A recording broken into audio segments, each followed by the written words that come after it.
everybody, and welcome back to JJD TV. I'm your host, Josh, and guess what? We get to watch the Canadian men's national team play tonight. I hope you guys are excited. I know us Canadians have had a few wild days, weeks, I guess, but we got a game. Finally, we got a game here. I got a new shirt. It says Canada. I thought it looked pretty nice. But let me know how you guys are doing today. If you guys are excited, if you guys are nervous, if you're just annoyed, because I feel like I've seen on Twitter some of you guys are simply annoyed, let me know. But the game is about 24 minutes away from getting started, and our starting 11's up, so we'll get into that as well. But for the most part, guys, this should be a fun little game. So got the comments up. Let me know how you guys are. It's been a while. We haven't watched a Canadian men's national team match since they qualified. Well, no, I guess it would have been the last match. It would have been Panama. I don't even remember when that is, but this game is taking place very late. Starts at 10:30 Eastern time, so I'll be up past my bedtime. But I'm excited, man. I know that the national team has been through a lot the last few days, but I'm just excited to see the guys back on the pitch and come back with a statement. I mean, if you guys are taking a look at the starting 11, it is, in my opinion, the best starting 11 you can possibly put together. If I was to make a video, which I was literally going to do, about what my ideal starting 11 would look like, this is it. This is it. So we'll get into that in a sec. But we'll go into the chat. So let me know how you guys are feeling. Get your guys' predictions in there as well. As we got Luke Price coming in. He says, let's go 3-0 Canada. Yi Eats tuned in from the U.S. Canada will win the match. And their fans, yeah. Yi Eat, hope you're doing well, my man. Robert Sears says, Canada has to win. It's that simple. Are they actually playing tonight? Anyone know? I believe they are. Man. From what I can understand, there will be a game tonight. And I'm curious to see how many people are going to be in attendance. There were, from my looks right now, it looks like there's a lot of empty seats. So, I don't know if you guys want to give a good estimate of how many people you think are going to show up tonight. Obviously, the folks out in BC were relatively annoyed with everything that went down. So, I'm hoping that we can fill it, but it's looking very unlikely at this point. JJD TV is on strike. Yeah, strike this guy. Jeffrey says, great lineup. Yeah, I can't wait to get into the lineup with you guys. Let me know what you guys' thoughts are. Give me a rating right now, guys, in the chat out of 10. If you were to give this starting 11 something out of 10, what would it be? I'm telling you right now, that's a 10 out of 10 because I don't think that there's a better starting 11 than that one. Let's go Canada. Kelly here says, I'm excited. Missed you, kid. How you doing? Ken, I'm doing good, my friend. I hope you're doing good as well. Curaçao is a pretty strong-looking team. I mean, the fact that the Canadian men's national team have not had, I guess, many matches this window. I mean, I don't consider 2 as a lot of matches, considering that the U.S. and Mexico had 4 and 5. But tonight, we have a decent opposition. I think we have a decent opposition in Curaçao, and I think we have a decent opposition against Honduras. So I think both matches will bring a good amount of, I guess knowledge for John Herman. I think you'll be able to you'll be able to grab some takeaways from these matches. But if you guys are excited, be sure to drop the like button, ladies and gentlemen. Say hello in the chat. Kelly's got a 3-1 prediction. We got a couple 3-1 predictions coming in. Brady C's tuned in as well. Big up JJD. How Canada win. Rooting for you guys to win the Nations League as well from Jamaica. Cheers, my friend. Appreciate the kind words. Hope you're doing well. Little love coming from Jamaica. Curaçao was pretty good, but Canada 3-1. I think we've gotten like 95% of 3-1 predictions tonight. Sorry, Josh, but I'm rooting for the underdogs. That's okay. Brady says that there's maybe 10,000 tickets sold. That's disappointing, man. That's disappointing if that's the case. But hopefully we'll see what I don't know if they're gonna give a number, but I'd be very curious to see how many honestly went tonight. I'm US, but I want Canada to get better and kick our ass. Oh, there you go. Good North American teams help each other getting better. I root for you tonight. Appreciate it, Robert. You guys got a match against Grenada, I believe, coming up tomorrow, so that should be a decent chance for you guys to get off to a good start here in the Nations League. Kelly says a 9 out of 10. Curaçao has Dutch players, and they're pretty good. They are. Curaçao is definitely not a team to push over whatsoever. Do you have a? Are you gonna bring up a graphic, or do you want me to?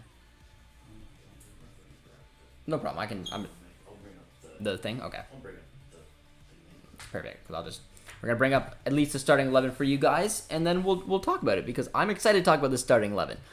But yeah, Curaçao is definitely a strong team. They've had a lot of Dutch recruitment over the years.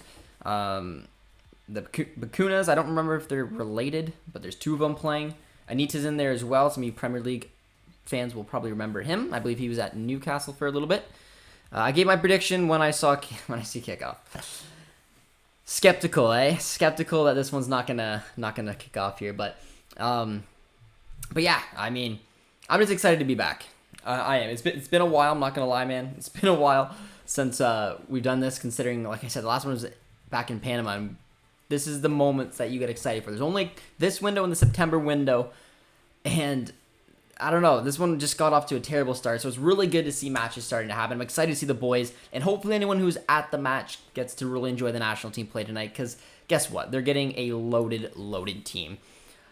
But I don't know. Let me know where you guys are tuning in from. Drop wherever you guys are watching from around Canada or Curaçao or the U.S. Put your location in the chat. Let me know. I'm tuning in from good old Ontario here in Canada. Brady C says they park in the bus. Think it'll be 2-0. Does Kyle Larin have a confirmed signing yet? Kyle Larin does not. There's been a lot of rumors around Kyle Larin. If you're asking me right now about where I think he's gonna go, my gut is telling me Istanbul Başakşehir are leading the race for him. We've heard them a lot coming up. Their manager is a big fan of Kyle Larin. They want him to replace Trezeguet, so keep an eye on him. Now, I've heard ever since I've been talking about these rumors from just, I guess, Turkish fans and people who are familiar with the Turkish team, and they told me a lot of very interesting things about Istanbul Başakşehir. So I was excited for it because of where I think that team can be, but honestly, getting a little iffy with it. But the other teams that were interested in him, we've heard Galatasaray, Olympiacos, and Fiorentina, which is the big one for me, which is where I really like to see him go. But we'll have to wait and see. But let me know where you would maybe want to see Kyle Larin go. The man is a free agent, and I'm assuming probably once this window is done, maybe we'll see a little bit more concrete offers coming his way. Bakuna at Birmingham City is nice. They are brothers? Yeah. Morning, Josh. What time is it where you are, my man? How's it going, my friend? I'm going good, man. I'm excited. Get to see our national team back in action after some scary days. At one point I wasn't sure if even these matches were going to happen, but there were some ramifications of what would happen if this didn't happen. So we are here. I'm excited, and we've got the starting 11 up for you guys. So let's discuss it, guys. Because in my opinion, and correct me if I'm wrong, let me know in the chat, guys, if you think that there's a better starting 11 for the Canadian men's national team. Because for me, this is the best one out there, hands down. So they're going to line up in a 4-4-2 system. In goal is Milan Borjan. Right back is Alistair Johnson. The two center backs is Stephen Vittoria, Kamal Miller. Left back, Samuel Adekubi. Right mid is Tejan Buchanan. The two center mids, Eustachio and Hutch, got to start as well, rocking the armband. Left mid will then be Alphonso Davies. And up front is Kyle Larin and Jonathan David. Man, oh man. I know that the arguments would probably be for trying to get Richie Laryea in there. If we're looking at the bench, got Brim, Cavallini. I mean, I hope we see Edwards tonight. Personally, for me, we'll probably see Hoylett. Other than that, I don't think that there's anyone else you can get in. Kay, as we know, will just be a like for Hutch when he can't go. But the only other player on that bench that I think could potentially break into this starting 11 would be Richie Laryea. But the nice thing about this system is it can switch in shape as well. It can go into a back three. That's the beauty of having Alistair Johnson, is he just slides into that outside right. You have Kamal Miller on the outside left, Vittoria in the middle. You can throw Buchanan as a wing back. You have Adekubi, and then give Davies a bit of a free roll, or even make it to a 3-4-3 and have Larin push out a little bit to the right. Davies on the left as well. So I don't know, man. It's pretty exciting. It is exciting start. I don't know if we've seen this starting 11. Anyone in the chat know if we've seen this one before? For some reason, I don't know if we've seen this starting 11. I can't remember. I know we've seen one similar to it in a 4-4-2, but I feel like it was K instead of Hutch. Or maybe Laryea in there as well. I can't 100% remember. But let me know if you think there's a better starting 11 out there for the Canadian men's national team. Because for me, it's this one. It adds so much. Victoria's getting a little long in the tooth. Time to see some others. For me, I mean, there was a system I tweeted out earlier today. And if you guys don't go follow us on Twitter, head over there. You can check it out. I made a little graphic of the starting 11 that I personally really liked. And it utilized Scott Kennedy, because I think Scott Kennedy could play in a midfield or in a back three, take over from Vittoria, big, tall, demanding center back. But yeah, Vittoria. I mean, I think he'll be our guy though. Vittoria will be our guy till at least this World Cup, and then more than likely, hopefully, he can find a role because he's a free agent as well. him and Kyle Larin finding homes are two important transfers that coming up, guys, that we should keep a special eye on. Jeffrey says lineup makes sense against Curaçao, but not sure top European teams like Belgium, Croatia won't have. Yeah, I mean, that is the beauty of it, though. Like, I do think it can switch its shape into like a 3-4-3, for example, maybe even a 3-5-2, and give Davies a bit of a lone role. So it can be versatile, but I do agree. I think a 3-5-2 with more than likely Atakubi out and having Davies at left wing back and putting in another midfielder will be a different system we go with when we have to take on one of the big hitters like Croatia or Belgium. But for a match like this and a match like Honduras, I really like it. And considering we only have 2 matches and they're pretty decently separated, the 9th today and the next one is coming up on the 13th, I think this will be a pretty solid starting 11 to maybe start for both matches. Probably not Hutch, but just swap him out with K. Anywhere in a top 5 league for Larin at least. The only rumor, guys, I've heard about, and it was a decent, like it was an okay source, but I wouldn't hold my breath, and that's Fiorentina in Italy. And actually at Nottingham Forest a little bit as well. The Nottingham Forest links, I'm a little less, I'm a little hesitant about them. But the Fiorentina links have come back a few times, but I'm telling you, man, my gut is telling me Istanbul Besiktas. So take that for what you will. Only time will tell. But they have very strong ties to the Turkish government. They have a lot of money for backing, and the manager really, really wants Kyle Larin to replace Trezeguet, who has moved on. I think the last statement I heard from Kyle Larin's camp is that they're looking at offers and they want the most money. So I don't know. That's probably where you're going to get it, but I don't know. I don't 100% know, but Fiorentina is my hope. Besiktas is what my brain is telling me. 6:15 in the morning over here in Kenya. Cheers, my man. Appreciate you tuning in. Nice morning game for you. Hopefully you're sipping on a coffee. I am sipping on a water. It's really late, so hopefully you guys will be good. Just tuning up with me, and if you guys are going to stay up for the majority of the watch along, guys, be sure to drop a like. Let's see if we can get to 30 plus before the... we got about 12 minutes till kickoff here. Stadium's looking bare, and it's kind of tough to see after... We'll get into that maybe a little bit later. Luka comes in, tossing the U.S. in there. Nah. Hard to keep Larea out of this lineup. That's the only debate. But for me, I think this would be the best 11 I'd go with. But you can definitely make a case for Richie Larea. Kennedy over Miller, but that's a minor. It's a good debate, though, Brady. I mean, I feel like Kamal Miller for the Canadian national team has kind of taken that position over. But I am a big fan of Scott Kennedy, and I do think that if we go and play in a back 3... after this World Cup, when Vittoria's maybe on his way out, Kennedy is definitely a viable option. We just have so many talented lefties. It's ridiculous. We don't even have Derek Cornelius who's in this camp today. Mike says 2-0 for Canada. Happy we're playing with a 4-4-2. Yeah, man, I'm excited to watch Davies just ripping up the left mid, man. It's gonna be fun. Why would someone? I think Canada can make the CONCACAF Nations League final. What do you think? I think they have a good chance at it. They have a favorable group. They've showed that they can compete with the big dogs of CONCACAF. There's no reason that this team can't win this competition. But, I mean, those off-field issues put a little bit of issues on the players. But, hey, the players hopefully are going to get legal representation, which they should hopefully, can make this a little bit easier to come by. But I personally believe that this is a competition we can win. And I think it's one that John Herman will take pretty seriously. Canada is afraid of Panama. I wouldn't say that. Who do you think will win the Bundesliga for the 11th or 12th straight year? I think Alphonso Davies and Bayern are going to do that. Time to throw the broom at Soccer Canada. Players have a good point. Soccer Canada needs to get professional. Coming from Ken. Well, hopefully that can all be taken care of behind closed doors. It was an ugly scene. Hopefully... use it as a bit of a learning lesson. This is the biggest this sport has been in this country, and clearly, maybe the Canadian Soccer Association just wasn't quite ready to go with the growth. I don't know. There's a lot to be said about what happened. I've gone over it in length. We've had guests come on, and go over it in length. Another shout out to Peter, who's came on multiple times. It was a tough situation, but we're just hoping that again we can learn from it and they can figure it out. Go behind closed doors, let the players do the talking on the pitch, and not have to worry about this. And that's my hope for tonight. We'll see how the boys are going to be doing. I'm excited, man. I'm really, really excited. Josh, are all the remaining games in our group Canada versus someone?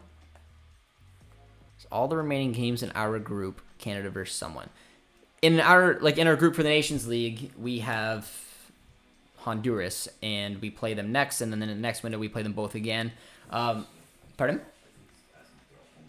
Oh, they're all home games. No, so this one's a home game, and then we will be playing in Curaçao in the next window. Honduras is away this window, and then we'll be back in, which is until March 2023, the next time we're going to play them.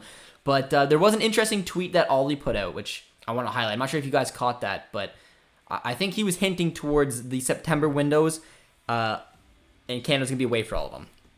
Which, I mean, I'd expect after the disaster of this window, but I'm hopefully meaning there's going to be 2 or 3 European matches. I'm hoping Canada goes for a Europe camp, gets like the Poland's or whoever it may be. I don't know. That's kind of, I read between the lines there. So I wouldn't be surprised if our next window in September will be all hopefully European nations, and we'll more than likely be away for all of them.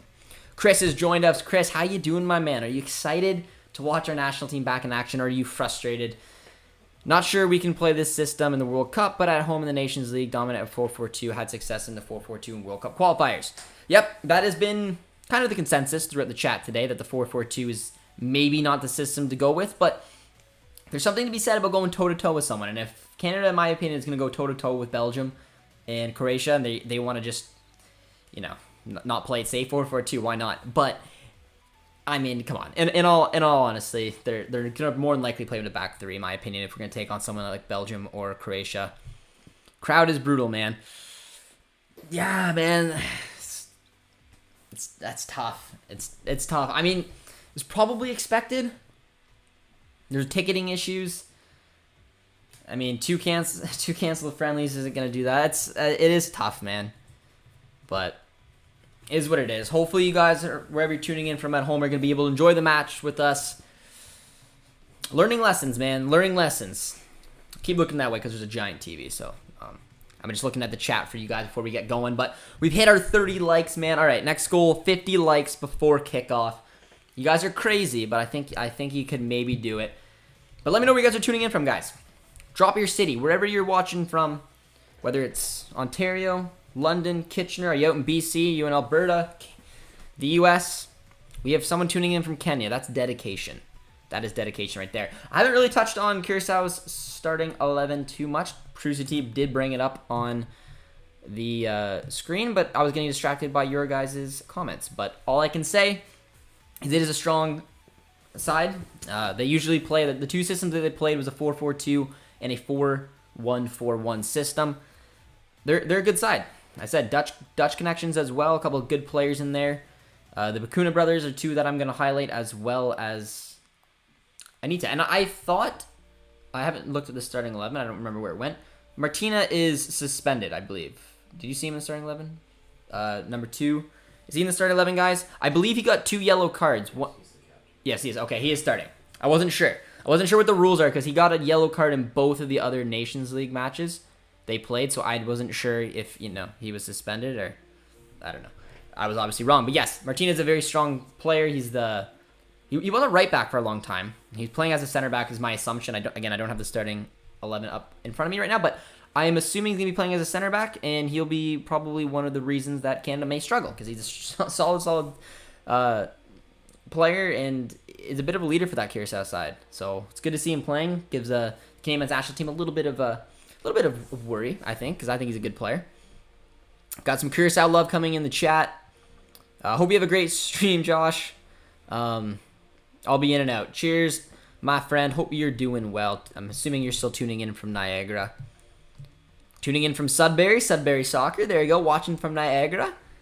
Can't blame the fans for the crowd. I'm not going to, yeah, I understand. Tuning in from Alberta, I like it. Columbus, Ohio.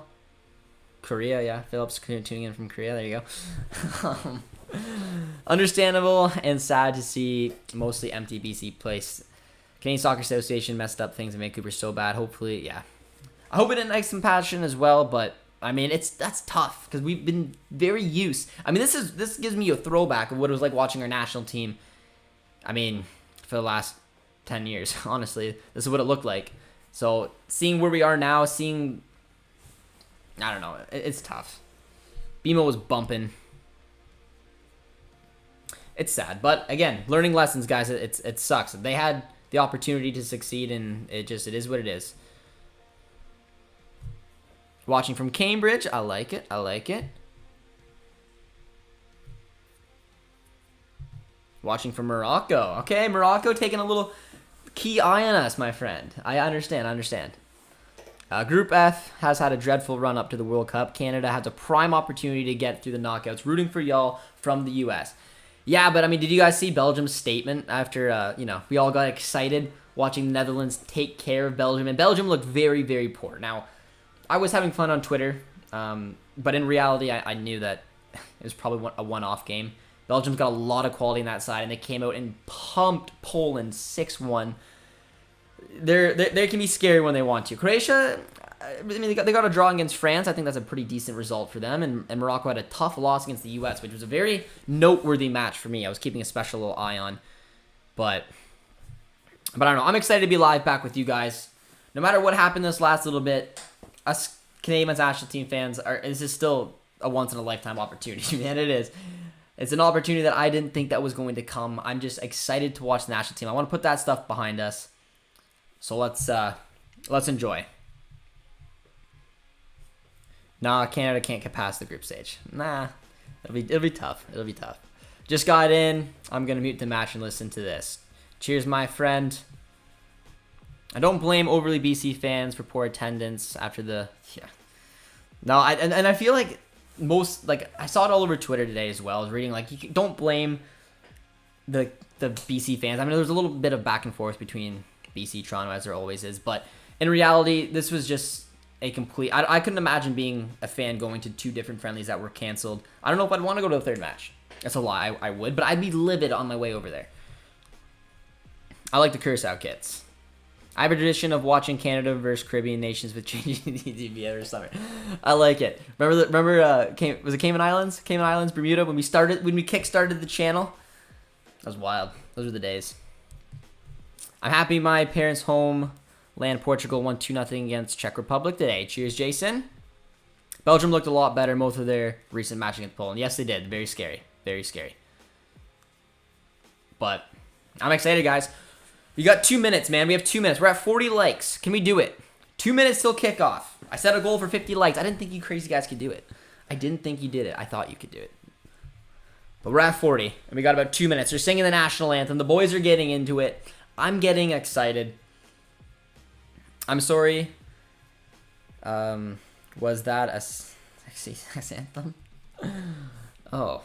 Naughty words here in the channel, my friends. Naughty words. But here we go, ladies and gentlemen. I cannot wait to watch this starting 11 kickoff. I know. I know. Oh, did I? All right, make that good. Full screen. All right. Greetings, northerly neighbors. Old Saint Mick. I'm assuming tuning in from the U.S. Hope you're doing well. Wales beat the U.S. in their group. I think that's a fair bet. Ken, I'm with you. Are you going to Qatar? I don't know. Producer T, what do you think? We're going to go to Qatar? You think that's likely? I don't know. I don't know. Stadium looks about 20% full. Yeah, it's disappointing, man. Tickets were available before the Iran friendly was canceled, and this game was selling well. Just facts. Yeah, it was. I thought the Iran one was doing really, really well. JJ, where are you watching the game? I'm watching the game on One Soccer, ladies and gentlemen. My employers. So if you want to watch the game, if you aren't able to, One Soccer is the way to do that. Now, I was giving out this advice well before they hired me, so obviously I just, wore them down. That they're like, all right, we might as well hire the kid. What's your opinion on the strong lineup? Herdman trying to make a statement to the Canadian Soccer Association. The funny thing is, I literally thought this was a statement, hopefully for the fans. When I saw this starting 11 coming up, it just hit me being like, this is the best starting 11 you could possibly ask for.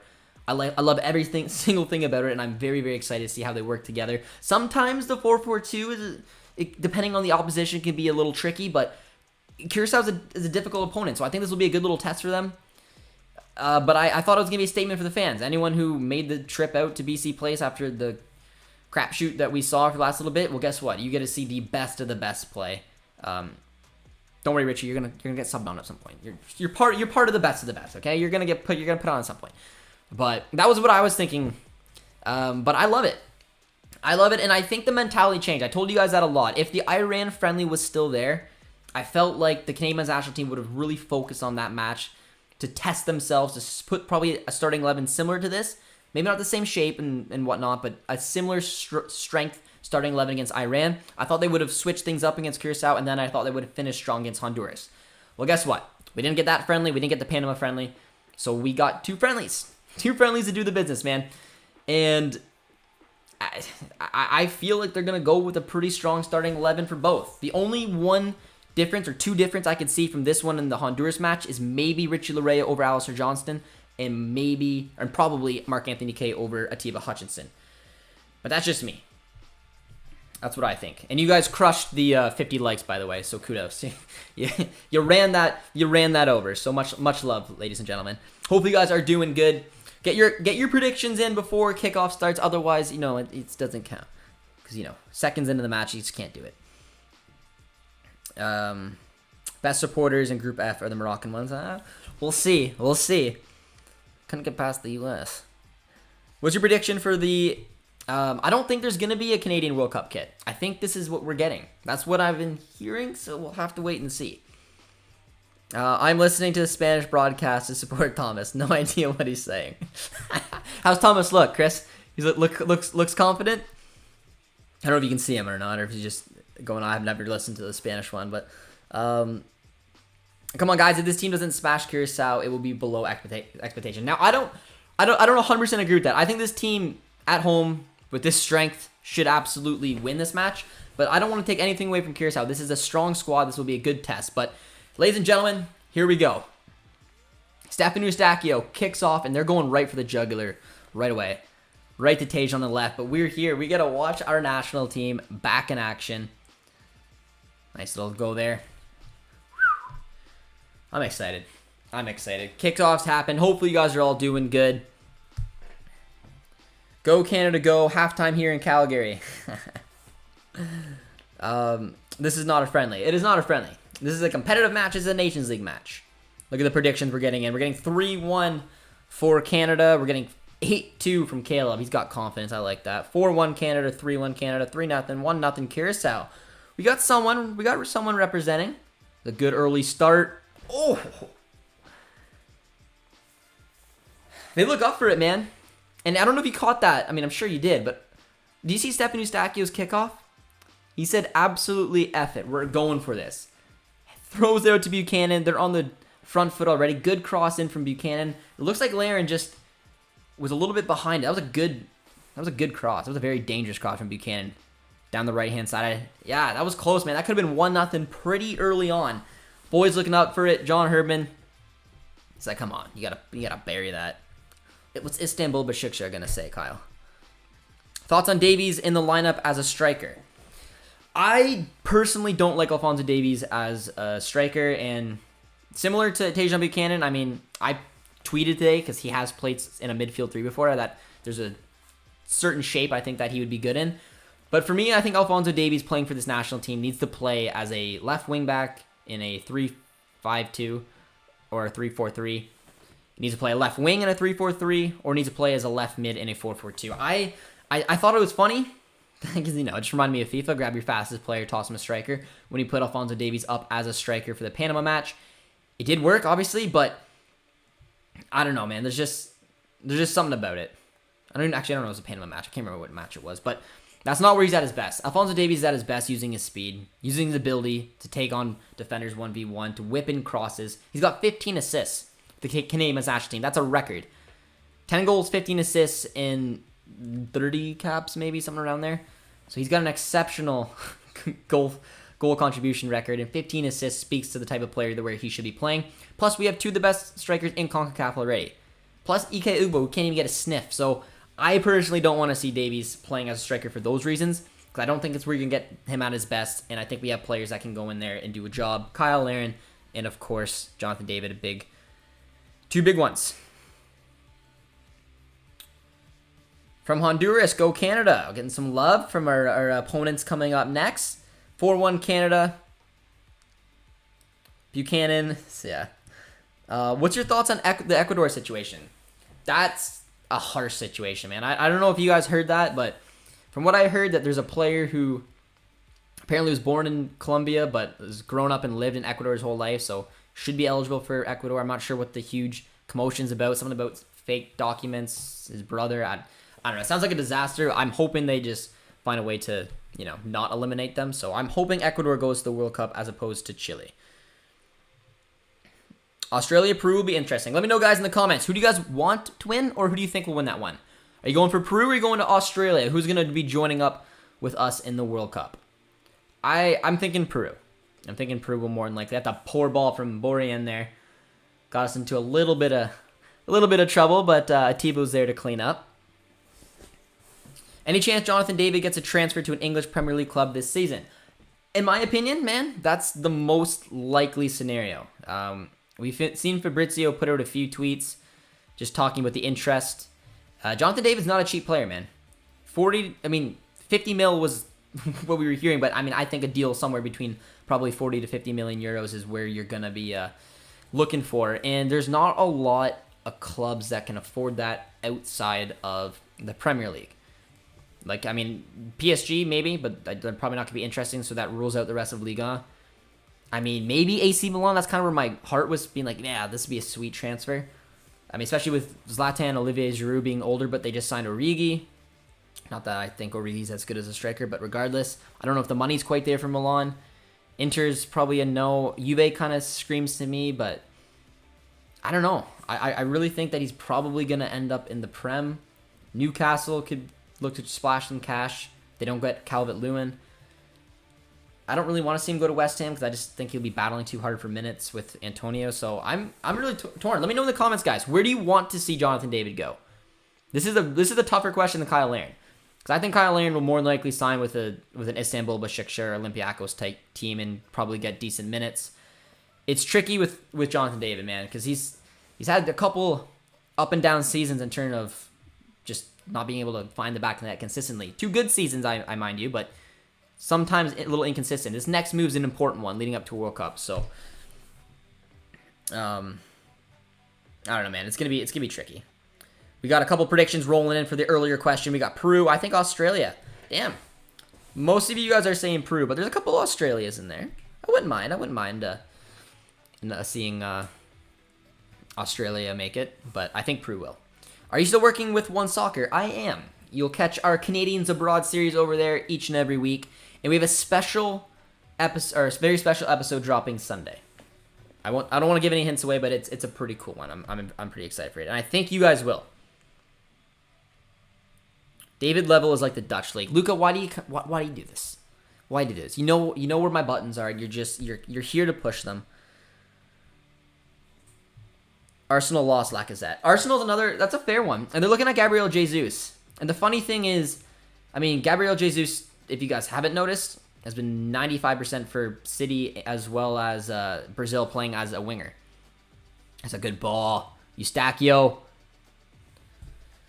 It's a good save. It's a good ball from Steph. I'm hoping for Steph to have a bigger year next season with Porto, man. They signed him until 2027. That's got to... if you're a Canadian men's national team fan, you got to be smiling at that. That's a big contract. 2027. Hopefully Eustachio can find a way just to lock down a bit of a starting role next year. Porto, hopefully, again, will get some sales, which they always do. So I really like that move for Steph, man. If you're playing at a competitive level with Porto, I think we're going to be doing some Porto watch-alongs for the Champions League. Davies has the ball. And he bobs and weaves around Mr. X and sends a beautiful ball just in front of Jonathan David, who spins around and fires a beautiful shot at the right top C. Mike, you calling a goal there? But yeah, Arsenal's a fair one. My point about Gabriel Jesus is that, he doesn't really play as an out-and-out striker, which is what they need. They have a ton of wingers. So Jonathan David could be a look. They've been linked with him before. Yeah, but I don't know. I don't know. I feel like if he's going to the Prem, Arsenal would probably be my pick. For me personally, where I'd want to see him go. That 4-2-3-1, you have Odegaard as your cam, you have Rowe or Saka or Martinelli or whoever on the wings, and then you have Jonathan David up front, trying to be a poacher, scoring some goals. I don't know. Josh, how do you feel about Curaçao having spells of possession? Think Canada should keep the ball more or just playing on more on the counter? They're going to probably keep the ball. I think they're a good enough team. That's a good ball for Buchanan. My assumption is just in this match that you're probably going to see 60+% of the ball for Canada. I mean, they've been dominating possession already. It's a good ball from Atakubi. Find Steph. But that's my assumption. They have Steph running the midfield. They have wing play. They're gonna find a way just to hold on the ball. Cause a lot of pressure for Curaçao. And I mean, honestly, 8 minutes in, they haven't been able to hold on the ball too much. But if you guys are just joining us, be sure to drop a like on the watch along. Drop a sub too if you guys are new to the channel, and let me know where you guys are tuning in from.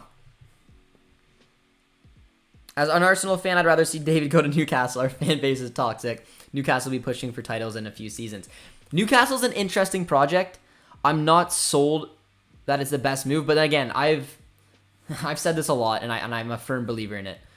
Leading up to a World Cup, leading up to the first World Cup for Canadians, every single one of these Canadians, first World Cup for Canada in 36 years, you need to be fit, you need to be confident, you need to be playing. It's tough to do this. Why some of these January transfer windows scared the crap out of me. Now I think Steph staying at Porto, getting that deal to 2027 gives me big hopes that he's going to be having a bigger role next year. Victoria needs to find a club. Kyle Larin needs to find a club. Jonathan David more than likely will be sold and needs to find a new club. There's a lot of big question marks around some of our stars. And this next move is an interesting one because, look at Alphonso Davies. Sorry, just got distracted there because he's absolutely shredding, and Jonathan David does not have a left foot today. It's all right. That was better. That's what our boy Alphonso Davies can do. But Alphonso Davies is a perfect example, man. You know he's going to be getting a ton of minutes at the absolute highest level playing for Bayern next season. I mean, if Jonathan David is going to stay at Lille, you know he's going to get minutes. But it's so difficult leading up to a World Cup because it's not even like you could pull an opportunity where you don't know. Like Richie Lary's future to me is a little, what's going to happen? Is he going to play? Is he going to be on the bench? Is he going to be similar to his move where he just simply couldn't even make a match day squad? So many questions, and I'm very curious to see when some of our national team players are going to go. I want Jonathan David in Manchester United, my favorite team. Manchester would be the last place in England I would want to see him go. I could go well on. Jonathan David should go where he'll be guaranteed to play. I feel England is not a great move. I agree. Again, if I'm picking a move for him,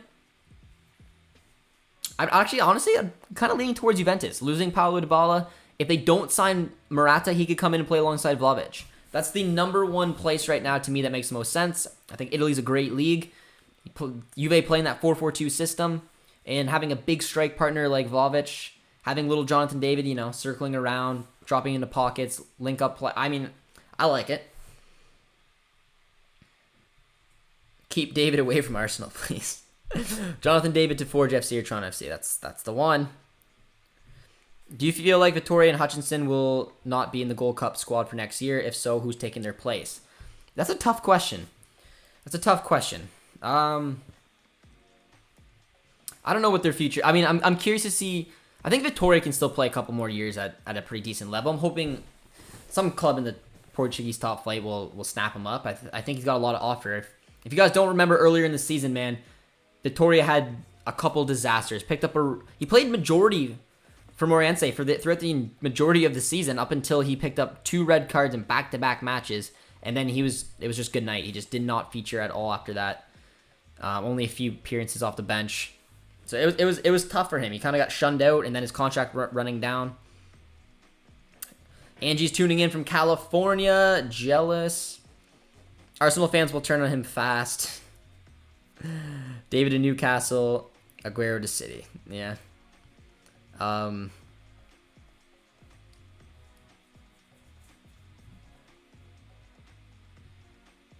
hanging out with you from outside Chicago. Always good to hang with you, Josh. One of the favorite nice Canadians. See, guys, I'm a nice Canadian, despite what Tax says, man. Juventus said that they want Pulisic. I feel like that's an interesting move. I don't know. The way that they play, I'm not sure exactly where Pulisic's going to fit in. I guess he'd be a bit of a Kulusevski replacement. That's a decent ball out to Tejan Buchanan. See what this man can do. Just the ball glued to his foot. Oh, and he missed it. Listening from Massachusetts. How you doing, Nick? Hope you're doing well. Laren will score soon. Let's get a prediction in the chat, guys. Who is going to score if, because we don't want to jinx it, if someone's going to score for the Canadian men's national team tonight, the first goal, who you guys picking? Wouldn't it be romantic? Davies? It's got to be, right? I don't want to be the basic, but I'm going Davies. Nice move there from Kyle Laren. Take a hit. That's a poor hit, but it was decent. That was decent. I got to say Jonathan. No. I'm torn. I mean, I would have said Jonathan David, but I'm going to stay with Alphonso Davies. Returns to BC Place in front of the tens of thousands of fans. If Pepe was worth 70, David is worth 50. I'm a firm believer that a deal with Lille can get done between 40 and 50. I mean, that's kind of what Fabrizio hinted to towards the 50 mark, but I mean, Lille's situation is just a lot. They need money. He's one of their biggest assets. Him and Sanchez. Tejan will score first. We see a few Davies in there. Buchanan, David, Laren. Got an injury already. That's not good. I believe it's one of the Bakunin brothers. Josh is a sweetheart. Tax. Well, I try. Eustachio just makes everything tick. He is, man. Stefan Eustachio has just become a revelation. Like, really. But I just think it's such a statement from Porto, man, to offer him a contract until 2027. Because I was worried. I mean, it's kind of similar to Richie Laryea, but moving in January when a team is on form, and that's something we got to take into consideration. When Eustachio joined Porto, they haven't lost a match in, I think, well over 30-ish games. And Nottingham Forest went from bottom of the table, where they were 0-1-7 at the beginning of the season, up until getting promoted. So both players joined two of the hottest teams around the globe. So obviously it was a little bit difficult. But when there's a World Cup coming up and you're used to Laryea playing a ton of minutes at TFC, you're used to Eustachio playing at Passos, it was a little scary. So I don't know. I was very skeptical, but I think this is a statement. I think pieces will go out of Porto, and I think Steph's gonna have a big opportunity next season. I've got a 4-1 prediction for Curaçao coming in from John. This guy, man, this guy. Apparently, Curaçao played Ajax 2 weeks ago and lost 5-1. That's interesting. I haven't heard that. Played the Ajax side and lost 5-1. That's a spanking. Hope Ugbo gets some minutes today. I hope he does too, man. I think there's a likelihood. If I'm looking at that bench, I think Ekeg's probably one that'll come on. I really want to see Edwards, man. I really, really want to see Raheem Edwards come on. I think just swap him out for Atakubi, see what the kid can do. I really like watching him at LA Galaxy this year. Why is Borian wearing sweatpants? Because he's the king. That's what the king does. But I mean, we're 16 minutes into this match so far, guys, and I've liked a lot of what I saw. I thought the start was aggressive. I thought it was right in Curaçao's face. Scared him a little bit. Canada was on the front foot. They've had chances. Playing down the wings, you just see how dangerous it can be, man. Whether it's on the right with Tejan Buchanan, whether it's on the left with Alphonso Davies. And like we've already had a couple people in the comments talking about how important Steph is. He is. The way he can just pick out a pass from absolutely anywhere. He gets on the ball so much. I like this. I just want to see a little bit more end product right now, but right now, man, I'm looking to play down the wings. I'm looking for Davies. I'm looking for Atakubi, just like that. Atakubi, Davies. Oh, that's a big block. That's a big block, but that is why Alphonso Davies needs to play down the left-hand side. It's where you get. I mean, it was offside. Yes, I know, but most of the time it's not because he's just that dangerous. But that's what he can do. That little one touch right there, like that. It was off, but Atakubi knows exactly where Davies is going to go. If you put that ball in a decent opposition, a player as fast as Alphonso Davies is going to get there. If Borian wears sweatpants in Qatar, we'll guarantee to win the World Cup. I think that's a fair statement.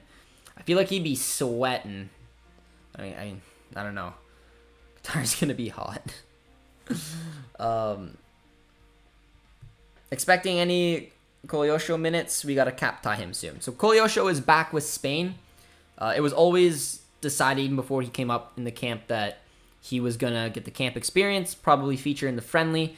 but not feature in any competitive matches because I guess, you know, it doesn't cap tie him, leaves his future a little bit open. And he wanted to go back for preseason training and be there for the entire preseason camp for Espanyol. So that's exactly what happened. That's a good ball. Couple really good defensive clearances, man. They're getting put under a ton of pressure. It's a good ball once again. Got a corner kick coming up.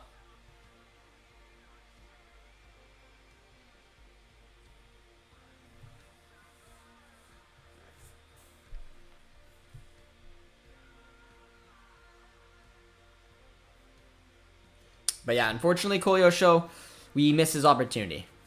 He's back with preseason training with Espanyol. Going to be, you know, trying to get into that starting. Well, I mean, it'll be a little difficult. He's very young, but that's where he wanted to do. That's where he is. And unfortunately for Canada, we weren't able to see him because we did not have a friendly. That's a little header right there. Finds Kyle Laren. And a swing and a miss.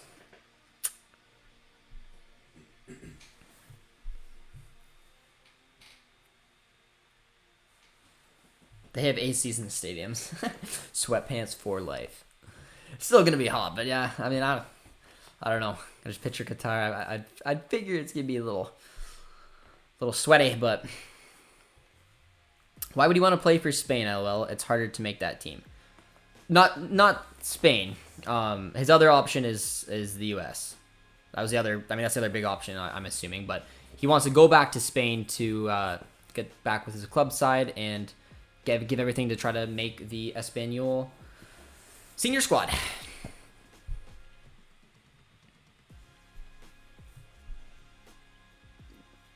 Decent ball. Finds Kyle Laren.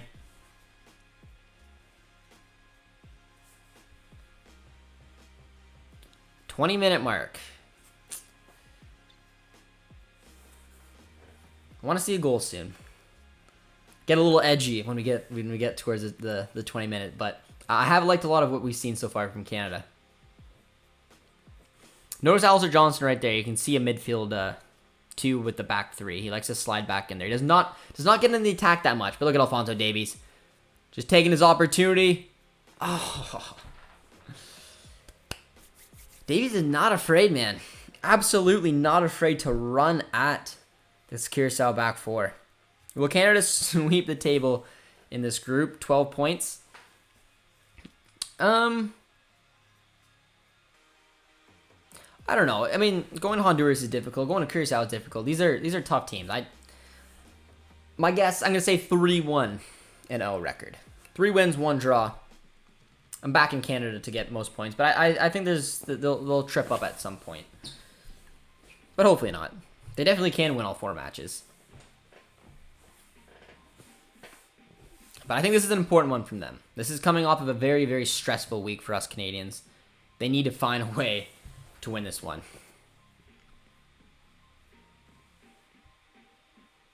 Eustachio.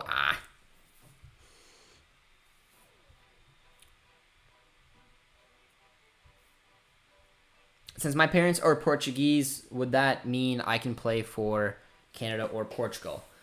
It depends. I mean, you would have to have citizenship to Portugal. I'm pretty sure that's how it works. I'm trying to think. But yes, I mean, whatever with FIFA guidelines aside, and if you follow the restrictions or whatever it is, yes, you're eligible to represent Portugal. You're eligible to represent Canada if that's where you're born. If you grew up in Canada, both your parents. If your mom is, I'm trying to think, there's an example out there. I think it's Atnaniazai. I don't know the country, so I'm just gonna make them up. If he was born in England, he grew up in Belgium, his mom was from Switzerland and his dad was from Croatia, he could represent all 4 of those countries. And Yanazai could have represented 5 different ones, and he chose Belgium. Atakubi, decent ball. A little bit of pressure coming on from Canada right now. We need to finish some of these opportunities. Yeah, he's gotta hope it's gonna come. They just look so dangerous down the wings, man. like both. I'm comfortable with going down the left. I'm comfortable with going down the right. Tajon and Davies have looked so active. Davies has floated into the middle a lot. You will notice, I mean, when defending 4-4-2, when attacking, it almost looks like a 3-4-1-2. It kind of looks like Davies just kind of takes that middle position. That's a good ball once again. Keeper's there. I'm excited to see the U20 national team. Low right is going to rip it up. I'm excited to see that team. It's going to be a good, in my opinion, it's going to be a pretty good team. Why would Davies be afraid? He plays against international teams all the time. Alphonso Davies isn't afraid of anything. When do the U20 team play? I know that they have a camp right now. I believe their first match is the 18th, guys. Canadian supporters have new chants in the works for Qatar. I believe there's a few. And you just reminded me. I forgot I got an email. So I don't know if the gentleman's in the chat. I doubt it's probably unlikely. I got an email a while ago, and I completely forgot to answer it. And it was someone who was writing a World Cup chant, and I was meaning to answer them. So that reminded me of that. So yeah, we'll have to see. Do you see Ismail Kone having a lot of potential? I do. I think there's a lot to like about Ismail Kone. I think playing another season or two in the MLS will probably give him experience to hopefully just lock down a starting spot, get to know his game, get to know his body, keep growing as a player. Honestly, man, the CF Montreal team is a lot of fun to watch. Out of the Canadian teams, are the team I enjoy watching the most. One of the teams I'm in the MLS in general, I enjoy watching the most. So I think he can go to Europe, but I think that this is a big part of his young career. I think he needs to just take that little bit of time. I say 1 to 2 years because you don't know what a player can do in a year, but he does have a big future. In my opinion, he's got a future that will probably go overseas. But for now, just try to enjoy playing for Montreal and keep growing your game. Davies fears no one but Kylian Mbappe. Nah, he doesn't fear anybody. Davies makes that clear, man. He knows what he's about.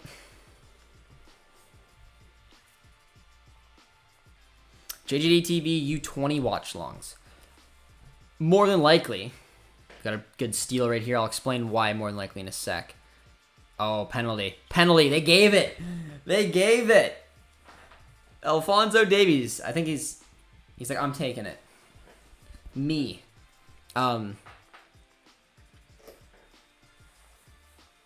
Look at Davies, man. At home. Look at that. Gets taken right down. Points immediately to the spot as well. I'm pretty sure Davies is taking this. If you looked at him getting up after that, he's like, give me that mother f***ing ball. I am taking this. This is my old stomping grounds. I won the penalty. And to be fair, Davies has scored, I believe his last... I don't know if he's ever missed one. But actually, thinking about that, I don't know how many he's taken. But I definitely remember him scoring a couple for Canada. But here we go, ladies and gentlemen. Penalty coming up. Alphonso Davies returning to BC Place. Wins the penalty coming from the left-hand side after winning and stripping the defender of the ball. Here he comes. For which I believe, someone fact-check me. I believe if he scores this, it'd be his 11th. Come on, baby. Oh, it's cool as you like. Alphonso Davies comes back to where he was made and scores in his own stomping grounds. Drop a like, ladies and gentlemen, for Alphonso Davies. Drop a W in the chat for our boy. That was nice. I called it. Most of you guys did too. Come on, you had to. I like that he won the penalty too. He stripped the defender of the ball, won himself the penalty, said, Kyle Aaron, back up. I'm taking this one myself. And then as cool as you like, slots it home. That's a good penalty. I believe that's where he put his other one as well, if memory serves correct. But there we go, guys. Big goal. Good way to start the Nations League. They're cheating my Curaçao. John's not having it. Robert says that's not a PK. It did look a little soft, but I am absolutely not complaining. AD19 from Kelly. Goal. 2 more after this. Vancouver is going to be such a breeding ground for Canadian men's national team players. Whitecaps always.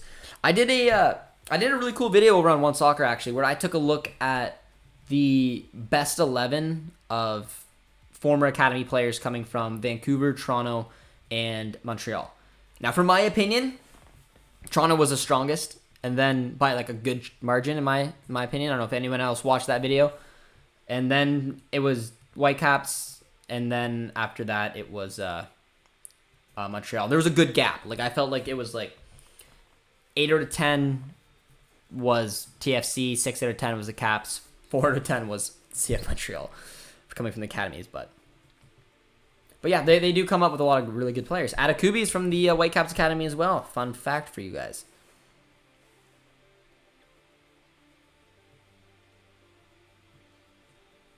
Just absolutely takes down Tayshaun Buchanan. Livid.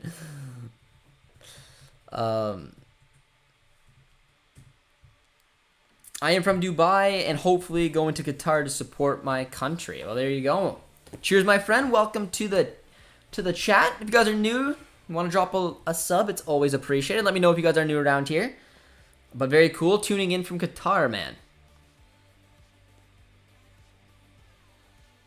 Dubai. Heard was beautiful. They have top 5 starting 11 in the world.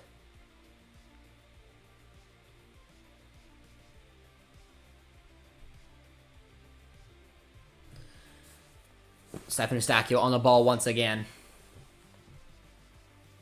Nice little goal there from Alphonso Davies. The return that you wanted, man. The return that he dreamed of. Probably thought of some more supporters there. It's unfortunate, but you know.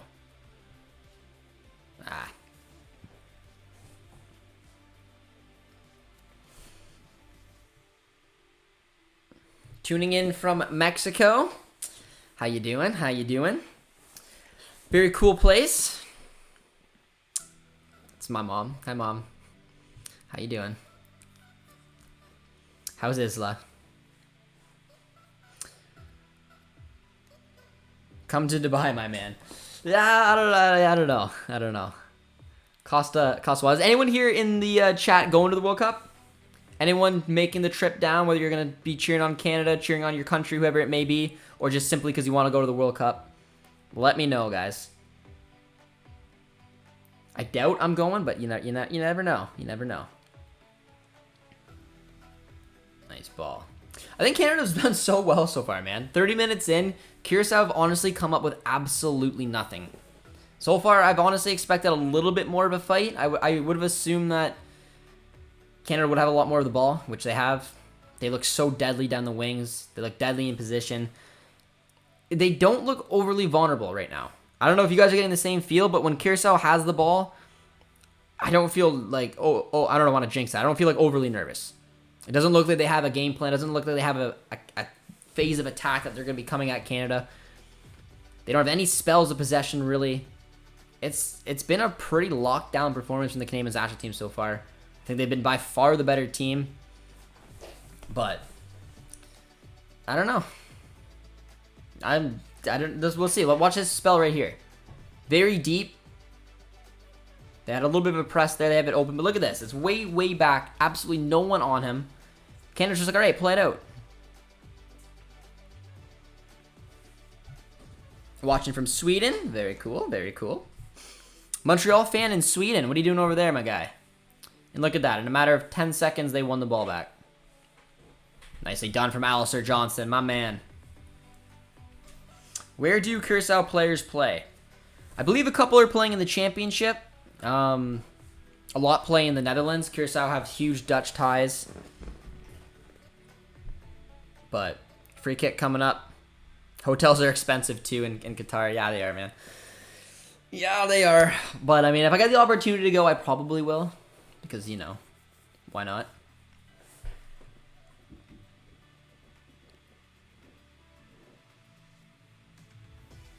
Hi, Charlie. How come everyone is beating up Sweden?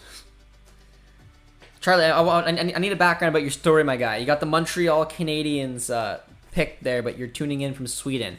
You Canadian heading overseas, hanging out in Sweden? Let me know. I will likely be going. My brother has tickets. Oh, that's sweet.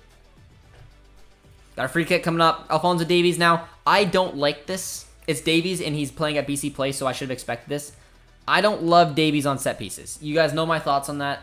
The man can do everything, and he can do set pieces, but Stephen Eustachio should be over every set piece. I'm sorry. It's just when you're Alphonso Davies, you have that little bit of I'm doing this, and you're just gonna get on with it. But I've had this little rant a few times. He's just not spectacular at set pieces, and that's fine. Alphonso Davies is fantastic. I mean, he can take penalties. He can do everything else, but the man just should not be taking corners, should not be taking set pieces. That's Stephen Eustachio's bread and butter. He is so deadly on them. He's so accurate. He can score from them. He can set from them. Davies just wants to do it because he's the man. And he holds he holds, I guess, seniority, even though he's younger than Eustachio. But he's just got that pedigree because he's a world-class player. But look at that. From Davies, smacks someone, falls right to Jonathan David. I moved last year from school here. Very cool, man. Lorea played in the EFL with Forest, got promoted to the Premier League. He did not get a ton of minutes, unfortunately, but we'll hopefully see a little more consistency next season. Depends on if Spence plays, because he may get linked to Tottenham. I heard a couple other sides as well.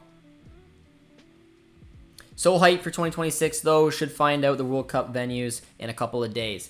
It's gonna be a lot of fun, guys. Seriously, 2026. This is a big 4 years for Canadian soccer. It's a big 5 years after the last year we went through.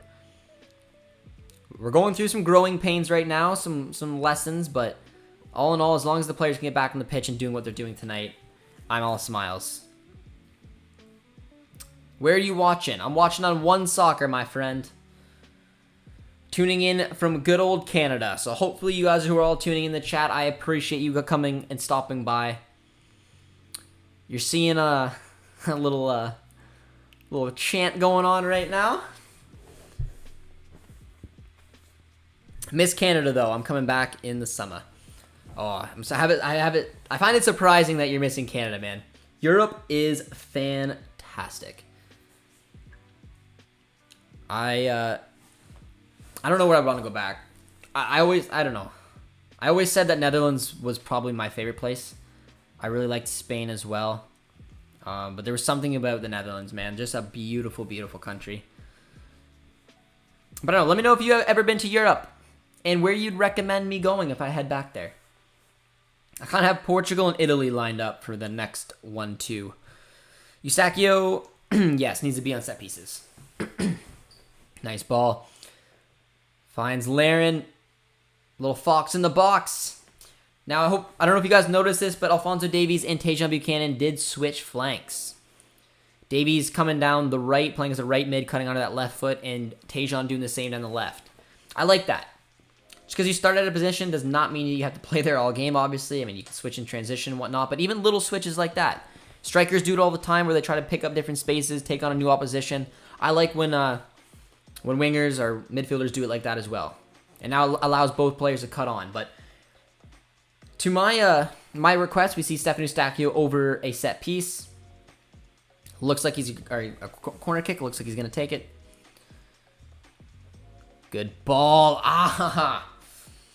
Good opportunity. Agree, let Eustachio take the set pieces.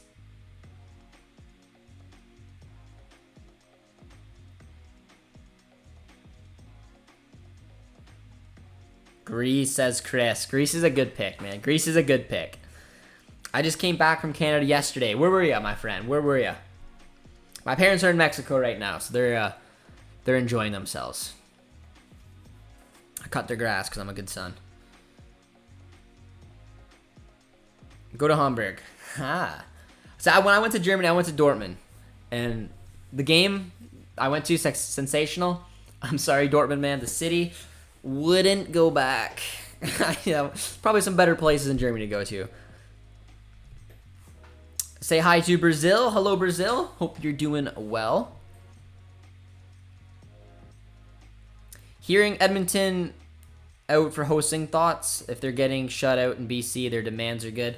I mean, my biggest thing right now, I mean, and I don't know, it's hard. So there's two different thoughts on this. I mean, I don't want to hold this attendance that badly against BC for two reasons. One, the disastrous show that they put on for the last few days. Two, failed friendlies where, I mean, for the Iran match, ticket sales were looking pretty good. So, I mean, take that into consideration. But also, when the games were in Edmonton, when they were in Toronto, when they were in Hamilton, it was World Cup qualifying. We were about to do something we haven't done in 36 years. This CONCACAF match against Curaçao isn't the same, which makes sense why the demand may not be quite there. But I don't know. If it is only 10,000 in this stadium, it's very disappointing in my eyes. But I'm going to put an asterisk beside that just because of everything that the fans from BC went to. So if you're asking me, I mean, Edmonton's got a fair show. I mean, I can fill a stadium. That's just, I don't know.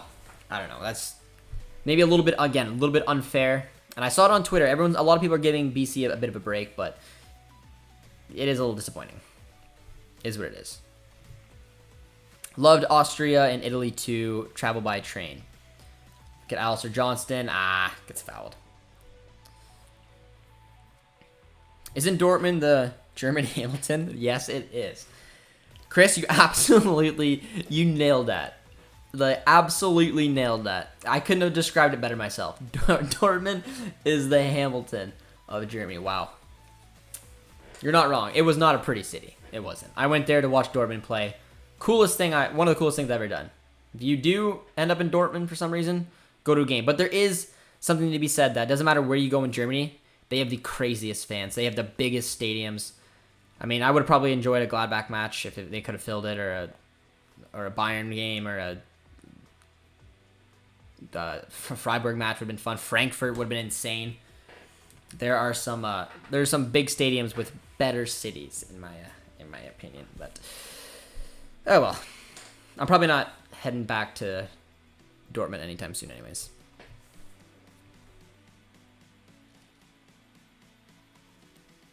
Yes, Angie has been to a few places in Europe. I'm fairly certain by it. Angie, I probably have asked you, but I don't know, I forget. Give me your three favorite cities in Buchanan, big save. And that's what you can get when you put Tajon out on left mid, man. Have the opportunity to cut onto his right like that. Nice little touchback from Adakubi. Adakubi's had a really calm match today so far. Really liked watching him. Just done all the little things well. Vancouver had 55,000 for Canada-Mexico World Cup qualifying match a few years ago when we weren't nearly as good. Yeah, and that's why I said, like, you have to take in consideration this is Curaçao Nations League. It's not the same, man. Not the same as Is that Vittoria who got that? It was. That was really poor goalkeeping, man. From a corner. But yeah, so that's my point. That's why we have to cut Vancouver some break. It's not the same as a World Cup qualifier. I'm sure if they would have got a game for the World Cup qualifiers, they would have sold out and then some. But back to this. That was a massive goalkeeping error. Beautiful little cross from Jonathan David. And Steven Vittoria, the man who's been really on the outs and now is looking for a club, has showed what the man can do. And from set pieces, he will always be dangerous. But let's take another look from the corner. Gets whipped in. I don't know what that punch was, but David just beautifully puts it right back ahead of Vittoria. It's almost like he was a striker, man. That's a good striker's finish. Right across goal. Vittoria's like, yeah, that's mine. Old man Vittoria, man, he's open, guys. He's open, looking for a club. Here's a tricky question for you guys once we let the chat roll down. And if you guys are still with us, guys, have we hit 100 likes yet? I haven't looked in a while. Oh, we're well over 100. You guys are crazy. But drop a like if you're still with us. Celebrating a nice 2-0 win. As John says, I meant 4-2 Curaçao. That's fair. But let me know where you think Vittoria could go. That's a trickier question. I asked Laren, I asked David. You know, they make sense. But Vittoria is the other key piece. Those are three players. So where would you like to see Vittoria go? For me, honestly, anywhere playing in the Portuguese top flight. Join Passos de Ferreira for all I care, man. Like, I don't care. Just play. Alphonso Davies strips one more time, finds Kyle Larin. Nice touch. Oh. They're absolutely running over Curaçao, man. There's a big, big gap between the quality of these two nations. Sorry, Curaçao. I mean, I tried to give you guys a lot of credit going into this because I think you are a good side. There are some good talents there, but I mean, it doesn't matter what's going off the pitch, apparently. This Canadian men's national team can still put it together because they have honestly dominated this match from literally the first kickoff when Eustachio said, Tejan, go for a run. And they're up 2-0 in this first half. Could probably be worse. Had another good opportunity there. And Curaçao really need to find another option. But yeah, back to the Vitória question. I'd say anywhere in Portugal, really. I think Passos de Ferreira would be hilarious after Steph moves on. But probably be a club playing with a back three. But honestly, it could be anyone. I don't know what other leagues I'd really want to see Vitória go to. I think he's comfortable in Portugal. I think he probably wants to stay in Portugal. I think going to the MLS would be interesting. But if he can land a job still in Portugal, which I think he can, I think he will. And then, like I told you guys, Fiorentina's my hope for Larin. My brain's Istanbul Başakşehir. I just, from what I've read, man, some of the people I talked to, I just feel like there's something to that story. And then finally, of course, Jonathan David. I mean, I kind of hope Juve, just because I think he'd fit. I think he'd play. I don't know where I think he's going to go. But here he is, David, right now. Tejan would have been offside, I think. Yeah, flag is up. I don't know where I think David's going to go. Honestly, I will lean towards Newcastle. Why not? Vitória de Braga. I don't know. Maybe as a depth piece, but I think that would play into his playing minutes. But I don't know. It'd be a dream if he was able to go to Braga and start, but I find it a little unlikely just given the end of his Vitória to the front office of Canada Soccer. Well, they're fighting for more. Retired former national team players to be in those offices, but not quite yet. Toronto FC, that'd be a cheeky one. Thoughts on Lewandowski probably leaving Bayern Munich. Who fills his void? I don't think anyone, and I've said this quite a bit, I don't think anyone will be able to replace. I'm sorry, I'll come back to it, but look at the pressure from Canada, man. And look at that ball for Jonathan David. He's going to say, yep, nope. It's just so easy, man. The pressing from Canada makes it so easy. They win the ball back every single time within seconds. They launch nasty counterattacks. Curaçao is just having a time today. But, yeah, I don't think Lewandowski can be replaced at Bayern. I think that this will be a very different-looking Bayern team. I think it will make the Bundesliga a lot more interesting. Lewandowski is just such a good goal scorer. I don't know why he's being such a baby. Never been the biggest fan of Lewandowski, even though I hate him. Because he's just so good, but he's just, I don't know, his TikToks bug me. He bugs me. And now acting like he's been such a legend for Bayern and has broken so many records and says he's dead inside and he wants to leave. I don't understand any of it. I don't know why he's acting like this. If I was Bayern, I'd say up yours. You're staying. You have a contract. Barca can't afford you. And so that's the only place you want to go. You're out of luck. So I don't know. I don't know who's going to replace him. They're targeting Sadio Mane. You would assume, unless Gnabry's leaving, that Mane is going to come in and maybe play as a striker. If Gnabry's going to leave, then I'd assume that Mane would go and play on the wing, Sané on the other wing, Muller through the middle. And then striker, man, I don't know. I don't know what a good option is for them. But I don't know. Let me know who you guys think is going to lead the line for Alphonso Davies' Bayern München next season. But here we go, guys. We are at halftime. You guys have crushed it. 127 likes. All you guys are enjoying the match, I hope, and I presume, because Canada has dominated. But give me a rating. What is your Canadian men's national team rating for that half? Because, I don't know, I'd say 9 out of 10. I think they have looked such the superior team. I thought that they looked up for it. I thought they looked hungry. I thought there's been a lot of possession, there's no doubt, but I think they've done a lot with the ball, and I like that. I like that they have an option that they go down the left, they go down the right, they swap Davies and Buchanan. I don't know. There's a lot to like about this half. They looked the better team, and they absolutely were. Whitecaps need a mature center back. Victoria to the Greek League. That's not a bad shout. It's not a bad shout. I do think he will stay in Portugal. I do think he'll land a job there, but would love David to play in Serie A. I would as well, my man. I would as well. David's going to win Newcastle the league. Say what? David, take that shot. Jonathan David to Nottingham Forest. I hope not. Maybe Kyle Aaron. Sahara says 10 likes to 135. You guys have been crushing it. Bayern Leverkusen, a dark horse.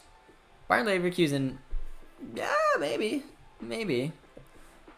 I don't know. They're a good team. Good coach as well.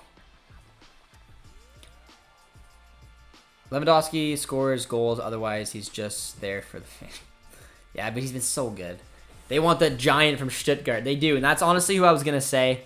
Kovacic was him or Sebastian Haller. I think one will go to Dortmund, and if Lewandowski leaves, the other will probably go to Bayern. Would be my guess. But I don't really know. All right, we got our ratings. I asked you guys to rate the Canadian men's national team performance this first half. Chris says 7.5 out of 10, 8, 8.5, 8, 6. You guys are being harsh, man. I thought Canada looked really good. Maybe it's because I'm taking into consideration the nightmare that we went through for the last few days. I mean, the players to put all that aside and come out here and dominate the way that they did. I don't know. I thought it was really good. I mean, you guys did get a lot of like 8s, 8.5. If you see 6 in there, I'm gonna say that's the outlier. I'm impressed. Shows a lot of good mentality on this national team.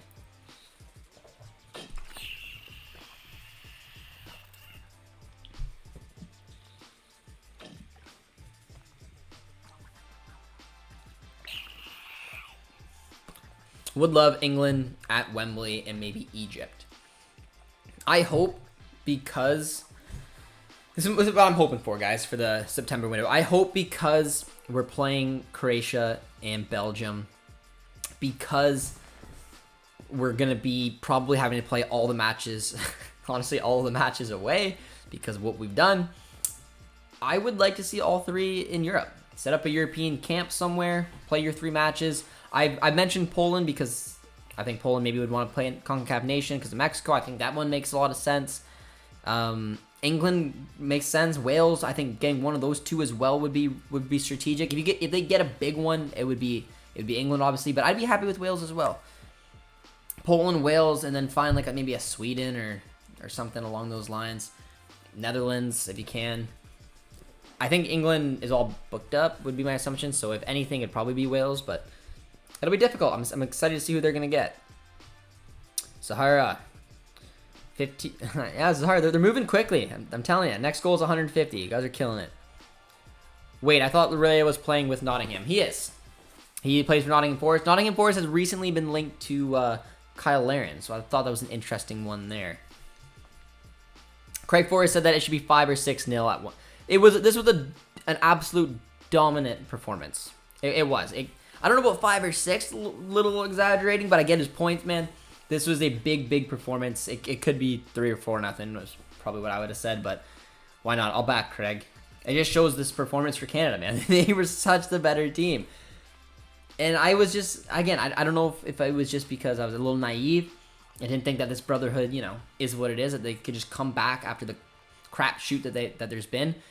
But it can be sometimes difficult. I mean, no one likes playing in front of a stadium like that empty. I'm sorry, no one likes it. Like it's a little sad. These players are now used to that pedigree of playing in front of fully packed stadiums.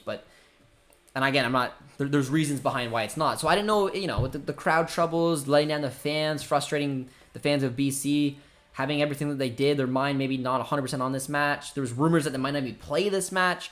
And they should put all of that aside, come together, and put out a performance like this. To me, was super impressive. So that's why reason I gave it a really high one. And like Craig Forrest apparently just said, it could have been 5 or 6 now. It was just one of those performances. So I give the players huge credit, because I think it's difficult to do. The finishing is poor. They should be at least 4. Yeah. Okay. So maybe we're decreasing it because of the finishing. It's fair. But still, I mean, I think another big reason is Curaçao offered nothing. They offered absolutely nothing in that half.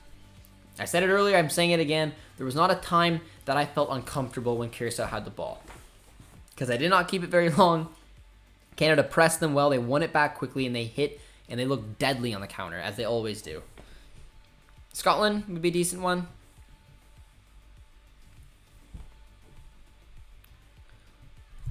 Will it be possible for Canada to get a friendly against a European and an African team? I doubt it, but I don't know. So do not take my word for it. I don't have the insight. My guess is I'd assume they set up a European base. They struggled so much on this one.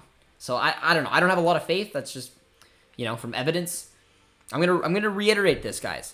Mexico had 5 matches this window. The US had 4. We were supposed to have 3, which to me was a little bit of a disappointment. We ended up with 2.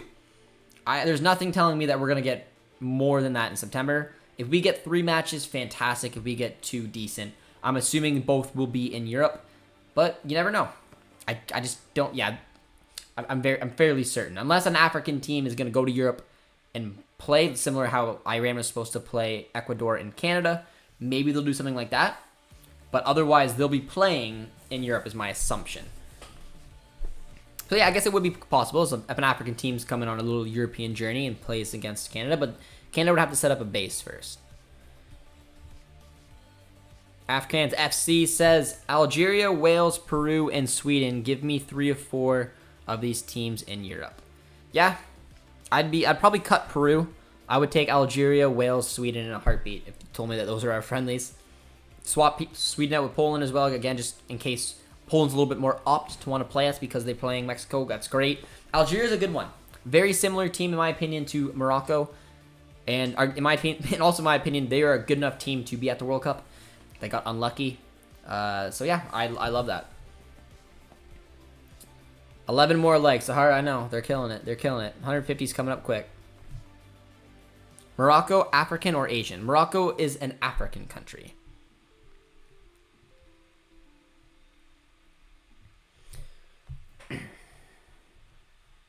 Africa country, Egypt, Algeria. Chris, I agree with you. But I feel like Algeria might be a little bit easier to get because they didn't qualify for the World Cup. But I don't know. Either way, yeah, I'm happy. I'd be happy with either one of them.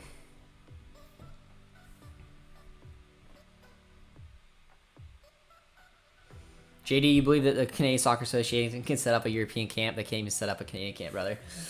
Oh, those words hurt because they're truthful. But I'm gonna assume that they're gonna go balls to the wall to get this done, man. I don't know. You have to assume that the matches will be played in Europe and they'll set up some type of bait. I don't know. Maybe I'm wrong. Maybe I'm being naive again. We'll have to wait and see. But they better come up. I mean, really, they better come up with 3 friendlies in Europe. That is what I'm telling me. I don't know. I'm starting to think now. You just got me in my head. Now I'm like, oh God, what's gonna happen? Wales, Italy, Egypt, or Senegal. I mean, they would all be fantastic, but I'm assuming a little unlikely. I feel like if Canada could ever lock down Italy, they'd want it to be at home, but I don't know. What about facing Netherlands or Senegal? I think both would be strong. I would be very satisfied with a friendly against each of them, but I was just trying to think of a nation that would want to play Canada because it would be beneficial for them. And Poland came to mind because they have CONCACAF a nation like Mexico. Not that we're overly similar to Mexico. I do think that we're similar to the U.S. So I think Wales could be a good option. I doubt we can get England. It's a good debate. I'm really curious to see who we get. Faroe Islands is who we're going to get. Doesn't Algeria have a good player from Manchester City? Yes, they do. Mahrez.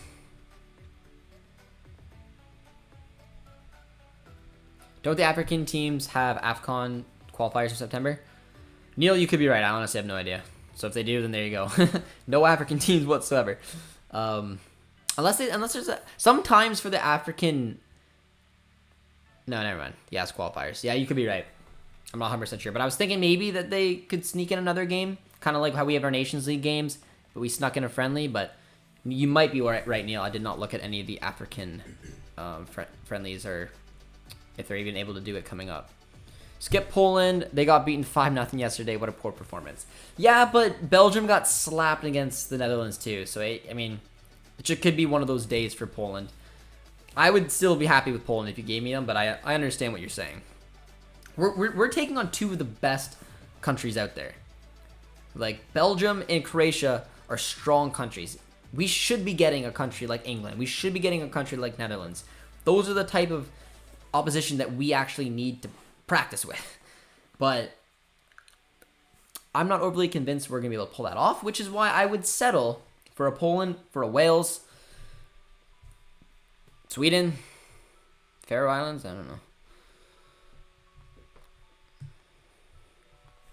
Would be beneficial to England because they're America's group. I agree with that. I agree. I mean, if England came knocking, I feel like that'd be fantastic. But I just feel like, I don't know. I feel like they'd probably have it lined up, but I could be wrong.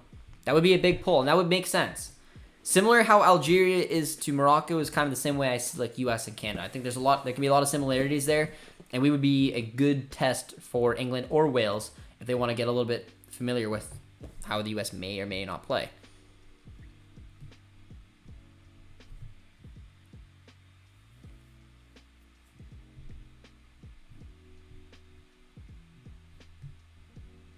I'd consider traveling to Europe to watch Canada play a friendly in September.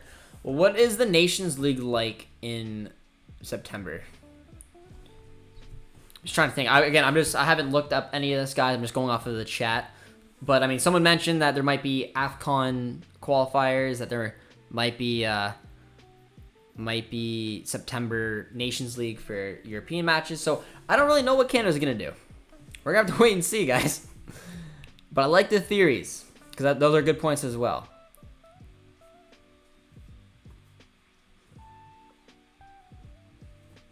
Curaçao is ranked 79th in FIFA rankings, right above Gavin. Wow, I didn't know that they were that low. They're looking like that tonight, to be fair. Canada needs to play a team with world-class players, need to compete against players on par with Lukaku, Hazard, Modric. Give me a Poland, Egypt, or a top 10 team in the world. Yeah, I mean, Lewandowski, Salah playing on Egypt, Poland. I think both of those are, again, I don't know what the friendly situation is like. I don't know what the scheduling is like for European nations because I have not looked at it. Probably should have.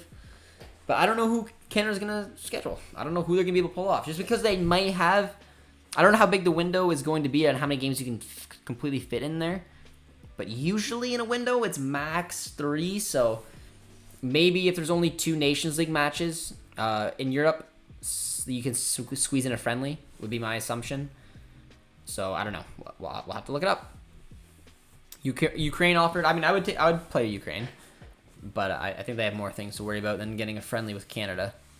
What about Spain, Germany, because they could have Costa Rica? I thought about that, but we would potentially have to play one of Spain or Germany in the round of 16. So that's probably a little unlikely, or maybe I'm crazy and it's not.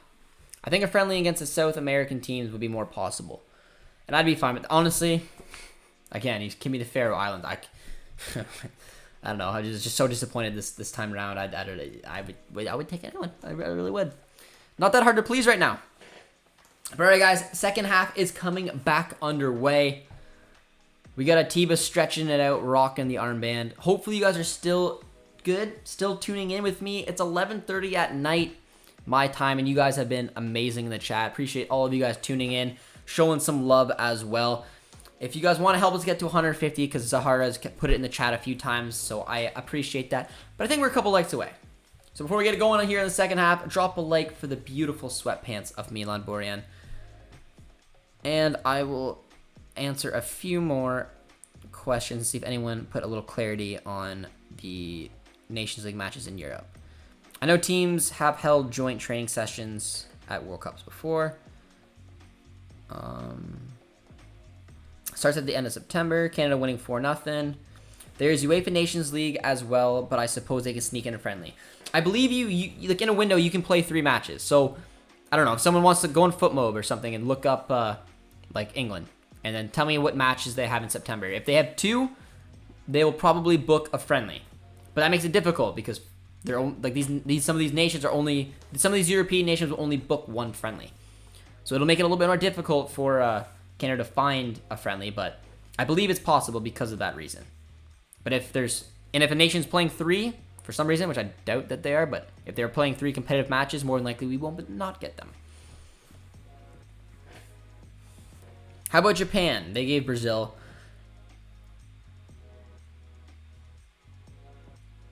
I would take Japan. Absolutely, yeah. They give Brazil was it 1 like a real pretty 1 yeah 1-0? Was that what it was? It's a good match, or or is it 4-0? I can't remember. What was the match? Does anyone remember what was the match against? Was it 1-0? I think it was. I think Brazil won 4-0 against South Korea or something like that. Which Canadian player could you see have the biggest rise in stock in the World Cup? I like that question a lot, guys. Give me your guys' thoughts on that. At the World Cup, what Canadian player do you think could have the biggest rise in their stock? I mean, I'm leaning towards Tajon, just immediately without thinking, because I think Laren's getting his A move. Gonna probably sign that's the interesting thing. If this World Cup was happening in the summer like it usually is, well, guess what? You build hype. You're in a transfer window. You can get your move. It's why you see massive moves. Rodriguez is a perfect example of it. Sammy Khedira, Toni Kroos. Like, there's just so many examples of amazing players. That's it, Ozil. But when it's in November, you're in the middle of your season. So maybe if you having a great World Cup and then you go back to your club and you just fall apart, for example, then that stock falls apart. Now, I'm not gonna go with David because I think he's gonna get his transfer. I'm not going with Steph because I think he's locked down at Porto. I think that's a good level for him. Same as Davies. Where are you gonna go from Bayern? Laren as well will get a move. So I think a player who already got their move is Tajon Buchanan. A player that's set up for success at the World Cup is Tajon Buchanan. And don't tell me if at this World Cup Tajon flies the way he does. He'll be at Club Brugge for a year because it'll be when January comes. So I think the biggest player who has an opportunity to get their stock to rise and get another big move is Tajon. Once January comes, has a sensational season at Club Brugge as well as the World Cup. A top 5 and a decent club at a top 5 league will come knocking. That's my opinion. But I'm curious to see what you guys say.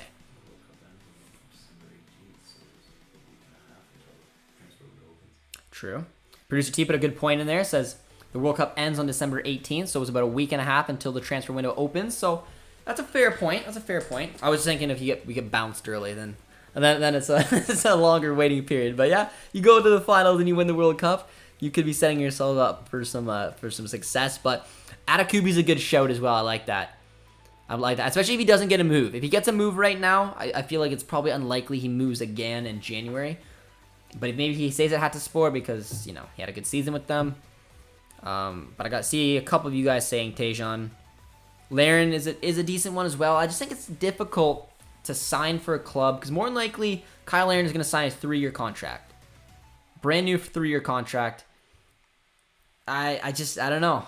Being there for 6 months and then moving on, maybe.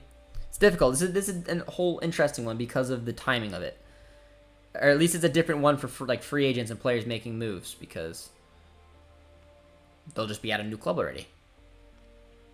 Alistair Johnson's another good one. That was the first player actually who came to my mind, but I thought Tajon's got a bigger ceiling to make that jump. Alistair Johnson. I see a few you guys saying Alistair Johnson. I think that's fair. We can meet Japan in the round of 16. If they get through Germany or Spain. I forgot that they were in that group. Yes, you were right. Yeah, a lot of you guys are saying Johnston. That's fair. Johnston and Tajon are unanimously the big ones here. Angie says Davies. Where do you think? I don't know. Where do you guys think Davies would go if he left Bayern? I would assume the Prem, but I don't really know where else he would go. I don't see him going to Madrid because Mendy's there. I don't see him going to Barca because they can't afford anything. Not going to go anywhere else in Germany. Probably not going to go to France. PSG, I kind of thought, but not anymore. I don't really see anyone in Italy. So no, I see the Prem because of money. dropping a ton of money on that position. Maybe if Cancelo moves to right back, Walker moves on. Opening at City, I don't know. Barca, City. I feel City's the obvious one. That's for me. If Davies is gonna leave Bayern, which I don't think he should, and I don't think he will, for a while, if ever. I do think that it'd probably be the Prem.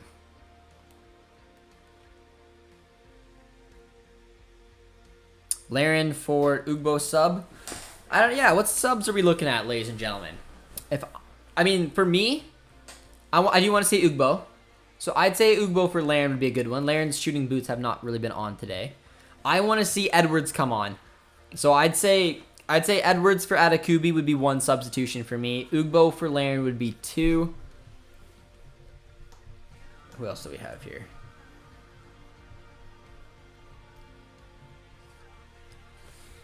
Well, FootMobile's just not covering this game at all, but here comes Kyle Laren. Poorish ball to Tejan, but we got it still. Ah, it was poor. That was poor.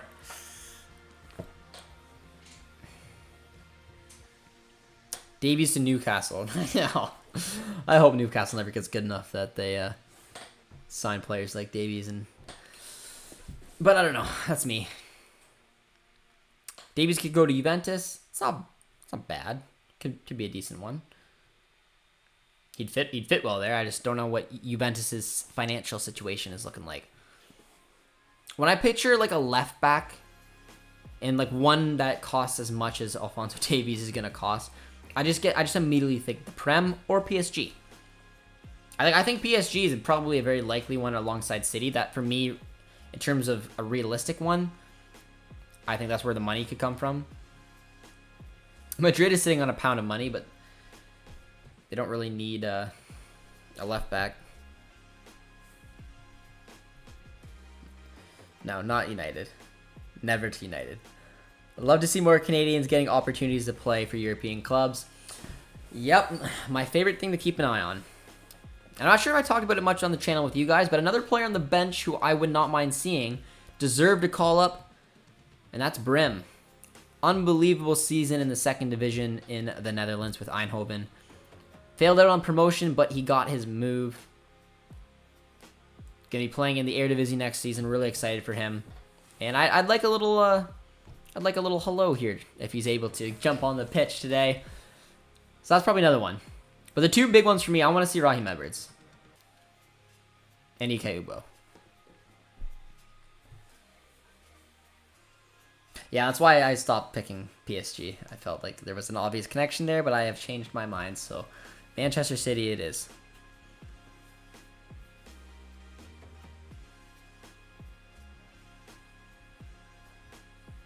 How about a La Liga club like Atletico or Villarreal? Like, they just don't have the money for Alphonso Davies. Like, it depends, I guess, when you're asking for the transfer. But when you're at, like, if I'm being realistic, if it's, like, for example, this summer or next summer, knowing that I think he's got a market value of around 70 million euros, there's only 2 clubs I think that could pretty much, like, afford him that he could convince. Because Davies is going to want to be playing Champions League. He's going to want to go somewhere where he can win. I mean, he plays at Bayern. He's used to a ton of silverware. So I would say PSG and City are realistically the only ones that I could see him going to. I throw Madrid in there because they have the money, but they have Mendy. They don't really need him. Other than that, I don't really see another option for Davies. I hope Eustáquio gets more playing time for Porto or a move. I think he's going to get more playing time. Like I said earlier, guys, he got a deal till 2027. 2027, man. That is trust right there. They have a very talented core group of players. Porto did incredible things this year. You're going to imagine a few players are going to get sold on. They're putting faith in Eustáquio, and I absolutely love it. I'd love to see every Canada national team player move to United so that JJD TV has to support United. You're evil. You're evil. You're trying to wear me down. I can't do it. I don't know. I just always had a vendetta against United. And now I have one against City. It's the Manchester clubs, man. I'm telling you. You won't see Raheem until after 3 goals. Yeah, I would like to see a third one here in the second half. Curaçao has come out a little better, but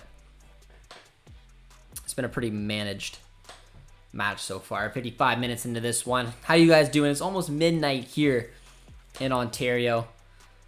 Hopefully you guys are still excited, keeping an eye on the match, keeping an eye on the stream. It's 2-0. But here comes Curaçao on their first little look.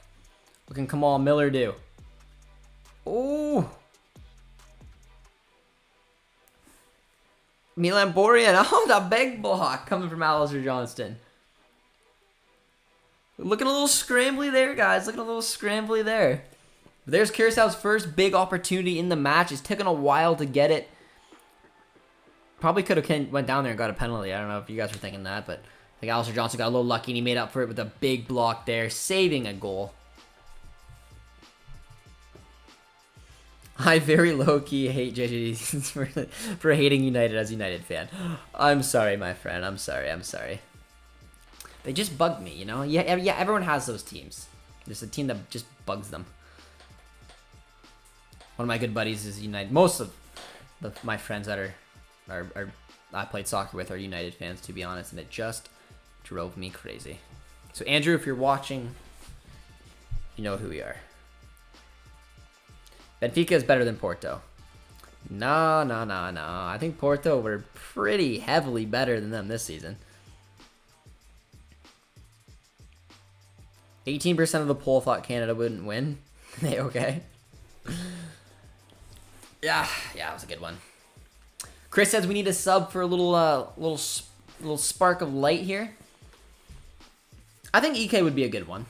I really hope they don't go for I think more than likely Cavallini's probably gonna get summoned over Ugbo, but I don't know.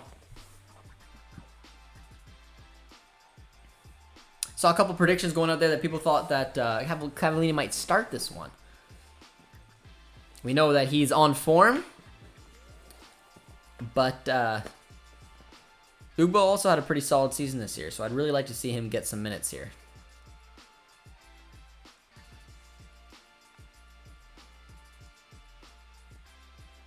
What happened to the whole Canada situation and them not wanting to play the friendlies? So the two friendlies got canceled, and basically there was a bunch of meetings. The national team have legal representation now, so these conversations will be onward. They have not been resolved, but the Canadian national team put up their demands. They're in contact with the women's team, and they're working through it right now. This wasn't apparently ever a strike. They are back on the pitch, obviously, playing tonight. We're playing against Honduras, and hopefully this matter can get settled and they can figure out the compensation. So, unfortunately for the Iran friendly and the Panama friendly, it left a bitter taste in a lot of the fans met within BC. So, if anyone's tuning in from BC or was affected by that, we give you love, because definitely frustrating. I put a viewer on One Soccer, not a viewer, I guess. I don't know if he's a viewer, but he put out a tweet and said he bought 9 tickets for the Iran match, and then he hasn't got refunded yet. I'm assuming he will get refunded, but I don't 100% know. And then he bought 7 more for the Panama match for it to get canceled. So I fell for him. So I'm hoping he's at this one right now, enjoying it.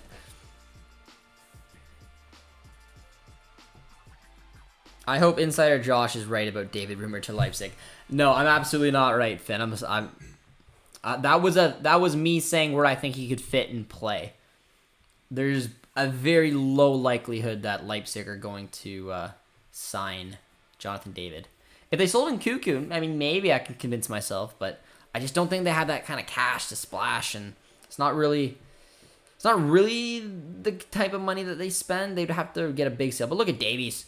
Absolutely running through left, right, and center. Had to take it all on his own. Samuel Piet, Junior Hoylett, Richie Larea, and Scott Kennedy warming up. I feel like if Richie's going to come in, he's going to come in for Tejan. I don't know if you want to put him at right back, maybe. I just feel like Alistair Johnston offers you that ability to switch into a back 3. And if Richie comes on, he can just kind of play where Tejan wants to. I don't know. Let me know what you guys think. Leafs suck. Trade Austin Matthews to Calgary. I agree with that statement. Maybe not to Calgary, but...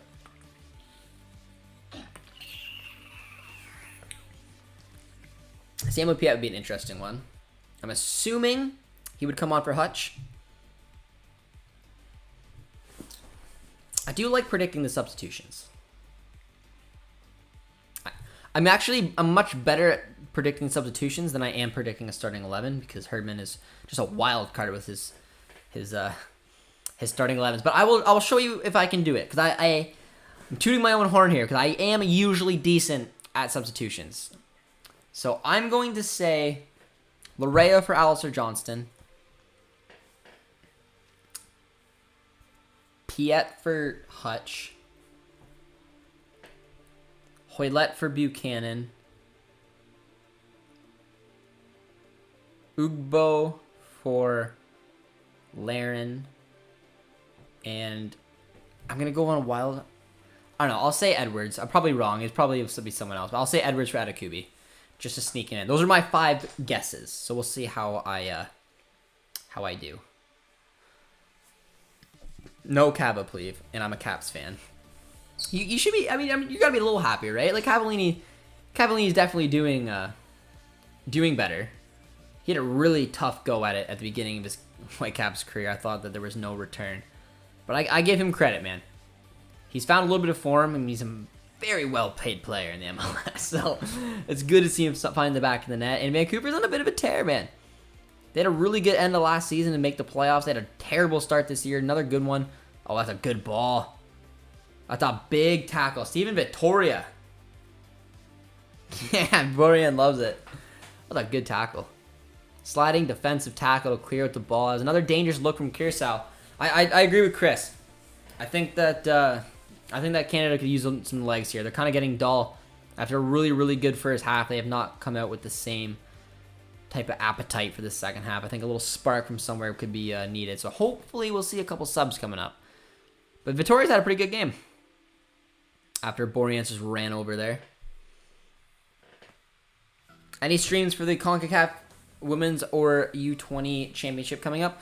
More than likely I'll be doing some streams. I am going up north the 18th to the 25th.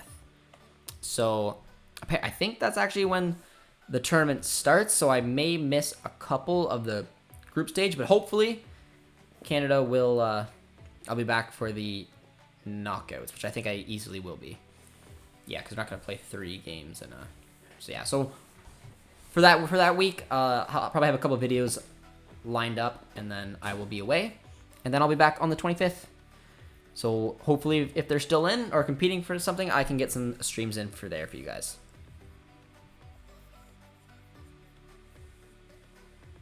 Davies to Barnsley, yeah, thrive in the championship. Maybe Gareth Bale. I hear that he's looking at Cardiff, so maybe Barnsley can get into the the fix there. Have you been tracking Johnston at CF Montreal? I have, and I've been very surprised to see him being used as a wingback as opposed to an outside right center back in a back 3. I thought he'd have been used as a more defensive role as opposed to a wingback, but he's thriving there. And it gives Joel Waterman an opportunity to get a lot of minutes. And hopefully one day Joel Waterman will get his well-earned Canadian call-up. But Terry Dunfield is warming up. Good to see Terry getting ready. Josh, an Ottawa Senators fan. Hey, I saw that sneaking in there. Yeah, I don't love it. Not super happy that I chose them. But here's substitutions. So I'm 1 for 1 so far. It is Samuel Piette for Atiba Hutchinson.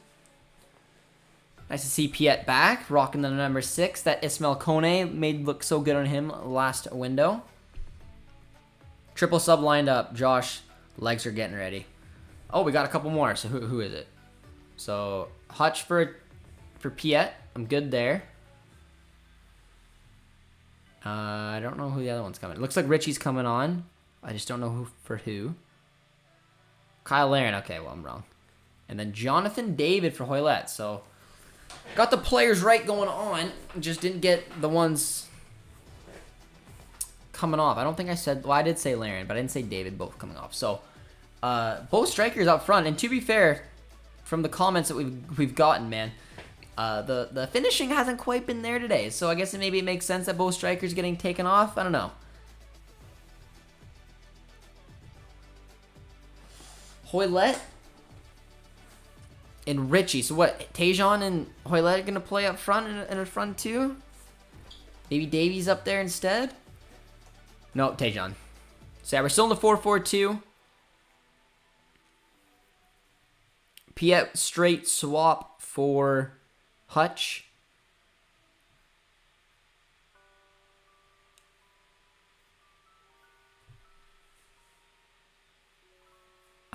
Okay, so I think we're Curaçao with another little option there. That's got to be a foul. So I'm pretty sure, actually, Davies and Tajon are playing as the strikers.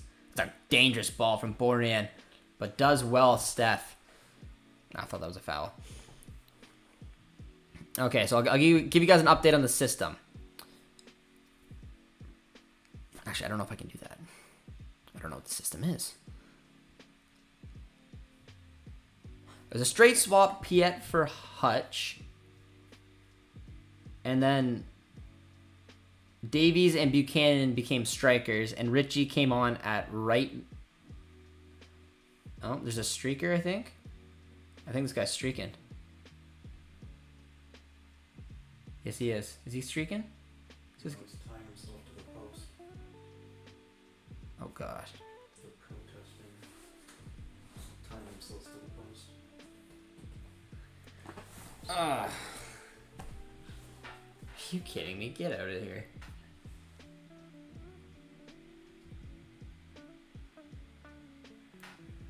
How embarrassing, man. Like, what is wrong with people?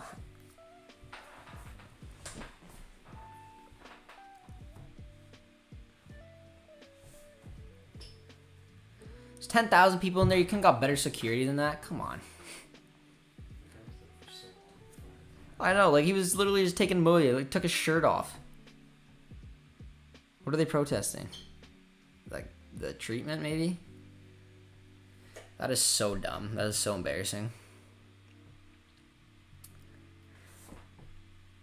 I don't know what they're doing.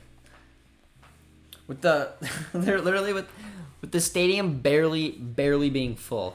They couldn't have guarded this at all. That Buddy had a time to run down, be like, you know what, I'm going to take off my phone, take my shirt off, just... Super gluing themselves to the floor in basketball games. Super gluing themselves? That was embarrassing. That was so stupid. John Herman is pissed. I thought it was a streaker for a sec. I saw him running around the corner. I saw the shoes going off. The shirt came off. I'm like, this guy's going birthday suits, screaming across the pitch. But I was wrong. It was just some goof tying himself to a pole. All right. Well, what I was trying to say is that it was a good old... the strikers came off. Tajon and Davies went as striker. Larea and Hoylett is playing right and left mid. And then Piet was a straight swap for good old Atiba Hutchinson. But let's see what you guys' thoughts are. Did anybody else think that that was a streaker at first? Security is trash. Embarrassing. It's about animal cruelty? Yeah. Why? What does that have to do with this game? Does anyone know why animal cruelty would have anything to do with this match? It started a girl glued herself to the court of the Minnesota Timberwolves state or NBA court, and she had a shirt that said Glenn Taylor roasts animals alive. Because he probably eats lobster. Can you imagine paying to go to this game and then deciding to protest knowing that it'll last for all of a minute? Oh man, Producer T thought that they were protesting about animal cruelty because apparently in the NBA, maybe you guys are familiar with this. Dan says he's at the game. Dan, what's the reaction like in the crowd? Give me your inside scoop. Were the animal protesters taken away? Good old Atiba Hutchinson. The GOAT, man, the GOAT. All right, well, I think we're back underway. What did Jimmy say about that? Jimmy Brendan's a beauty.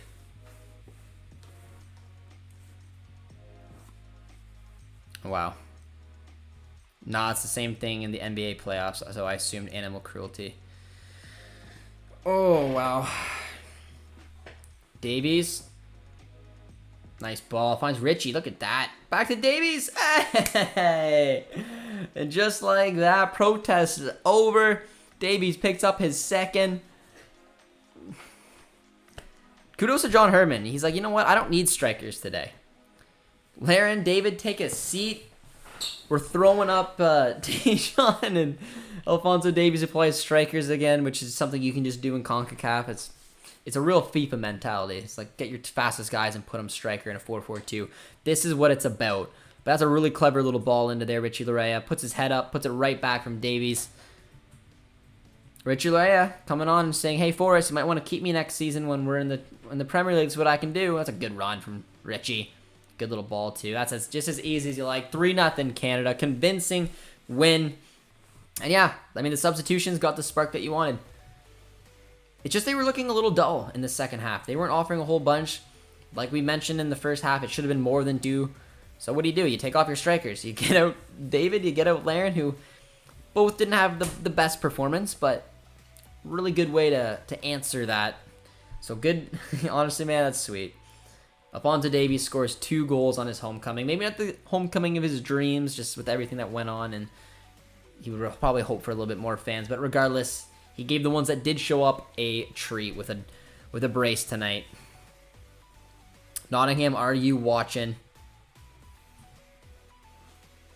JJ, how come we saw the goal before you? Probably because there's a YouTube lag. So when you hear me react to it, I probably reacted to it a little bit beforehand, but by the time you see it, yeah. So I know that I'm at the same as you guys because I'm watching it live, but also I'm looking at the chat and I haven't had a goal ruined on me. Sometimes when I'm watching different streams or it's on different networks, some streams could be ahead and you guys are commenting in the chat being like, goal, goal, goal.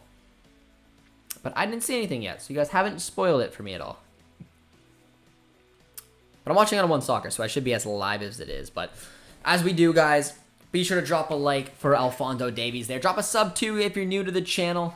3-0 Canada. Classy performance. Substitutions added again. We had 3 there, so 2 more substitutions are on the cards. I don't know who I'm trying to think. Maybe Ugbo for Tayshaun and Edwards for Atakubi. Those would be the other 2 I'd like to see. Maybe Brim, if you can sneak him on there. But all in all, those are the other 2 I'd probably want to see. Richie is amazing. Richie is, I mean, when I put out my best 11, which is the starting 11, the one name that made it very difficult is Richie Larea. Because he can be such a difference maker for this Canadian men's national team side. The overlapping runs, the energy, the pressing, everything he brings to this team. It's just the versatility of Alistair Johnston to be able to play in a back 3 and a right back position. And honestly, as you see for CF Montreal, he can play as a wing back as well. I think that for me, that just tips it a little bit. Specifically playing as that outside right center back, where Richie's just a little bit more on the attacking side of the game. And like right now, he's playing as a right mid.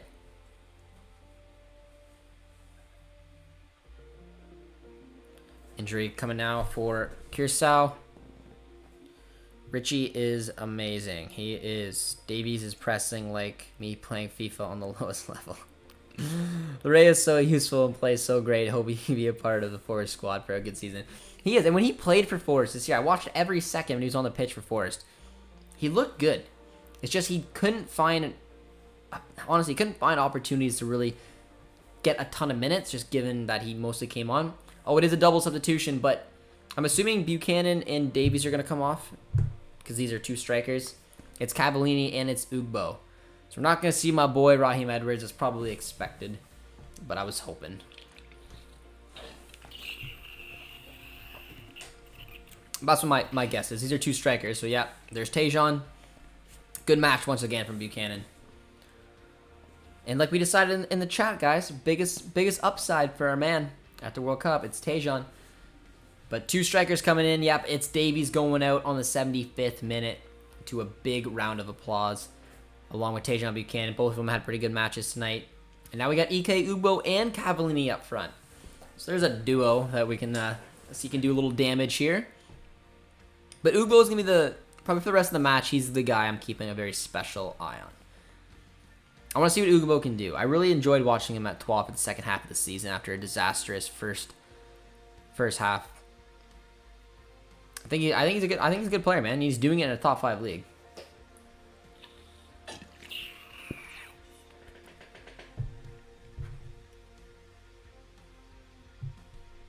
Back to 2 strikers. Yeah, we went from Davies, and we had 2 strikers. We took them off and put out a right and left mid as strikers. Took them out, and we got strikers again. It's the Herdman way, guys. Don't judge it. Just embrace it, man.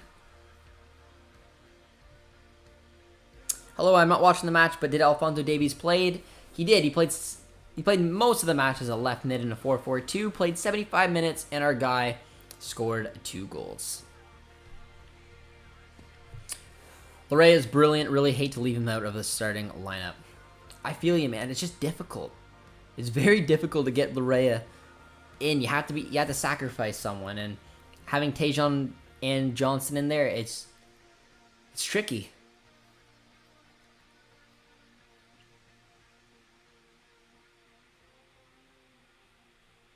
I want Fonzie to get a hat trick tonight. He just got subbed off. Unfortunately, we won't see that, but I don't know. I was not expecting as dominant as a performance as this. There was that little dull spell at the beginning of the second half, but Canada just has a lot of quality. And Miller takes one to the noggin there. Or the gut, I'm not really sure we took that. Knocked the wind out of him. Atakubi just got nutmegged bad. Yeah, I saw a couple comments saying that nutmeg though. We're gonna pretend it didn't happen. Atakubi, you're fine. Just keep those legs closed.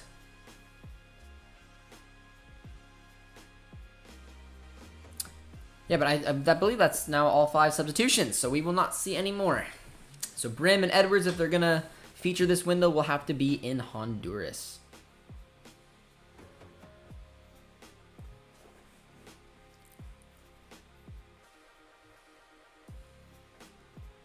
Which brand would you prefer for Canada's Nike or kit? Nike, which is current, Adidas, Puma, other. I'm a Nike guy myself, so I'd probably stick with Nike. I don't know. What do you think? I'd say Nike, but I think a lot of people were a little annoyed that there might not be an actual World Cup kit for Canada, because I believe from what I heard that these kits right now will be their World Cup kit. Ugbo. Hopefully Canada can schedule a few quality friendlies for the World Cup. Would suck for them not to take advantage of their World Cup. Yeah, like I 100% agree. We had a good chat with you guys at halftime, and we talked about all kinds of different friendlies. And like I said along, because I don't want to go out there and be like, we're going to get England, we're going to get Italy, we're going to get this from that. We're not. I don't see them pulling it off. I don't. And after this window, it doesn't give me any more of a, of a feeling that they can pull it off. I think a realistic expectation would be Wales because of the U.S., Poland because of Mexico, and I'm going to pick, and I don't even know if we can pull off 3, but if we can get 3 friendlies, I do think all will be against European nations. So I don't know. Maybe Sweden, Norway, Finland, something like some nation like that. Those are the 3 ones that I'm picturing. If we get something more than that, we get a Netherlands or an England, that's just icing on the cake. But I just don't think we will be able to pull it off. That's a good ball, Ike. Eustachio, Hoylett. Ike, you gotta take that, my man. Prefer black, red, or white? Let me know in the comments, guys. That's a good question. What color of kit do you like most for the Canadian men's national team? Red, white, or black? For me, it's black, hands down. I think the black Canada kits are absolutely like unbelievable. I'm gonna get one. I don't have one. I have the red kit, and I have David on the back. I'm thinking Tajon and black kit for my next one. And I produce T, if you're going to get a name, who you getting? Not a good ball from Ugbo to Richie. Yeah, if you were going to get a name. We're asking producer T for his favorite player. Putting him on the spot. You guys are saying red, all three of you. No one, oh, what a move. Junior Hoylett. Ah, just no finish. There we go. We got black in there. But red is dominating. You guys are big fans of the red. Red is more representative of Canada, but black is classier. That's fair. And that's why, I mean, I bought the red one first too, so I definitely agree with you guys. I just think in terms of looks, the black ones are just... Almost want to get the Atiba Hutchinson one just because it's Atiba, but I probably would get the Tajon one. But you guys are pretty struck on red, and that's fair. Adidas makes the best kits. Yeah. I think that's a pretty unanimous statement. I don't think I've ever heard someone say that they don't like Adidas kits. I just don't know what Adidas would do for these specific kits that Nike couldn't, but maybe. I definitely would stay away from Puma. I think they've just decided to be like, hey, guess what? No one wants to buy our kits. Let's basically toss them on a fire, because I think almost every kit they came out with this year looked like crap. Sorry, Puma.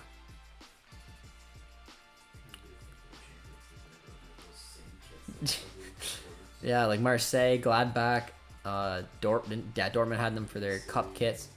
Look at that turn from Ugbo.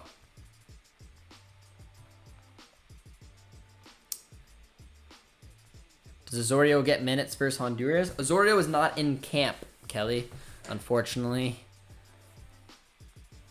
We had 25 players in the camp, and Osorio got injured, and they weren't going to replace him. And then Luca Cogliosho returned to Spain, and they weren't going to replace him. So we only have 23 players at this camp, and guess what? You can only have 23 players on dress them for the game, and that's what we have. So, yeah, Osorio will not get any minutes. My next kit will be a black Osorio kit. That would be nice as well. Where should we buy a Canada jersey? Where's the best way to buy it? Is it Soccer Canada's website, probably? Just don't let Drake design the kit. Yeah, I think the Canada Soccer website, if you guys are looking to buy one, I think that's where I bought it. I bought it really early into the rise of Canadian soccer, so I think I got mine for a pretty decent price, and it was actually available. I think Producer T, or I've heard a few of you guys had big issues with getting it. You didn't have any? Well, I got this one before, 4 days before. Is that the old one? Yeah. Looks similar to mine. Yeah, they just changed the shoulders. No, let Drake design the kits. Should let Bieber design the kits. I can turn them inside out and you get this smiley face. I'm kidding. Sorry, joined late. What's the score? 3-0 Canada. In a very, very convincing performance. Really impressive performance. I quite enjoyed this. They just look the better team, man. Curaçao has got a lot of work to do. I think they will be a good little up-and-coming nation for CONCACAF. But they're miles off of Canada. Canada just, in my opinion, they played them off the park.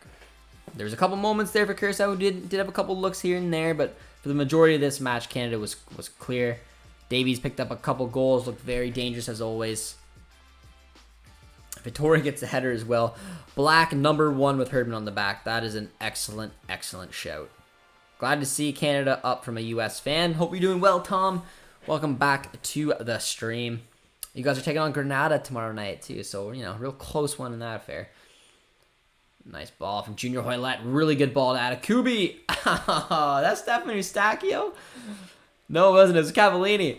Cavallini throws his body in there. And John Herman's like, yeah, man, this is why he's in the squad. Take notes.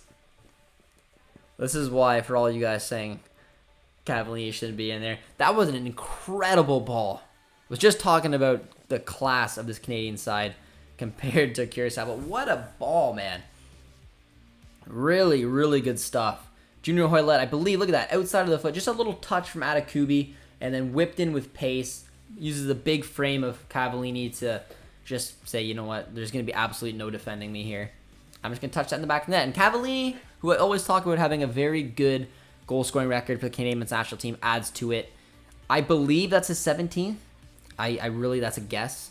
I believe that's his 17th international goal. I can look it up quickly, actually. See what Lucas Cavallini has. Lucas Cavallini. That was a wild guess I had, was 17. I'm curious to see if I'm even close.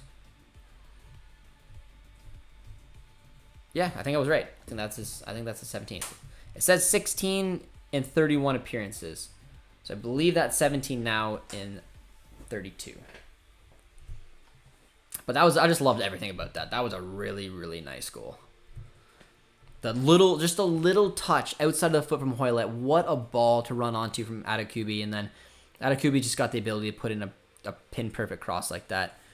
That is, and also tough. You got to give credit as well to Cavallini, man. Putting his big frame in front, just being able to guard it in, tapped it home. Good man. 17th goal for the Canadian national team. Atakubi and Leray are off some assists tonight. That's what both are so good at doing. Putting their bodies in very good positions. Running down the flanks. We got some deadly fullbacks. John saying 4-4 tie, calling it now. Kelly says the tank. Who's playing up front? We have Ike Ugbo and Lucas Cavallini as our two strikers right now. We've had 3 different sets of strikers. We had David and Laren. They got subbed off at the same time. Then we had Tejon and Davies for a quick cameo. And they got subbed off, and now we're ending the match with Cavallini and Ike Ugbo. Atakubi's being brought off right now. He's back on his feet. He looks to be okay, though. 17,216 in the attendance tonight. 17,216 is the attendance that was announced. It's not terrible. It's not terrible. Considering the circumstances, it's not bad. The crazy thing is, too, guys, BMO only holds 25. So, BC Place is a much, much bigger stadium. So, I mean, a fully packed BMO is 25. This is 17. That's not crazy bad or anything like that.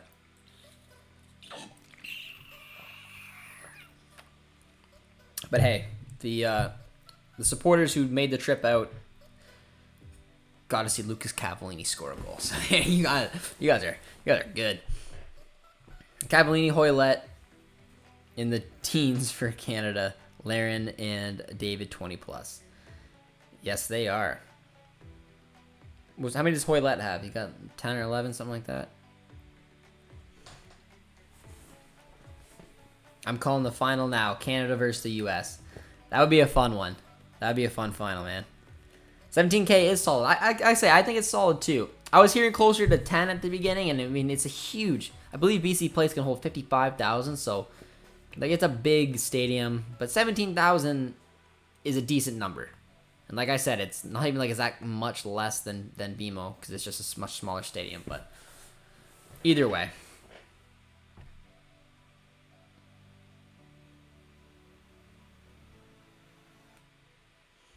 If only you could switch managers with Canada. No, we get John Herman. He's ours. The performer of the match, without a surprise, it's Alphonso Davies on his return to Vancouver. Gotta love it. 4-0 performance here against Curaçao, in which is supposed to be one of the more difficult groups. I'd say that probably the group of death, if there was a group of death, would be Suriname, Jamaica, and Mexico. Probably a little bit more difficult than Honduras and Curaçao, but this is still a pretty strong one. A lot stronger than what the U.S. got. Australia versus Peru on Monday. Who do you got? We asked this question earlier. A lot more said Peru than Australia, and I agree with them. Most important is the fans that did show up were loud. Brady, well said. 3 additional minutes after the protest didn't take out too much right there. The ref's like, no foul. I want to get out of here. Don't want to deal with Another interruption. Let's get this thing over with. Says not a chance to call him that one. That's a really good ball. That was a really good ball to Junior Hoylett. Herdman and Ancelotti in the wings. Oh, was that tickets sold or actual attendance? I believe it was the attendance that was announced in the stadium, but I could be wrong.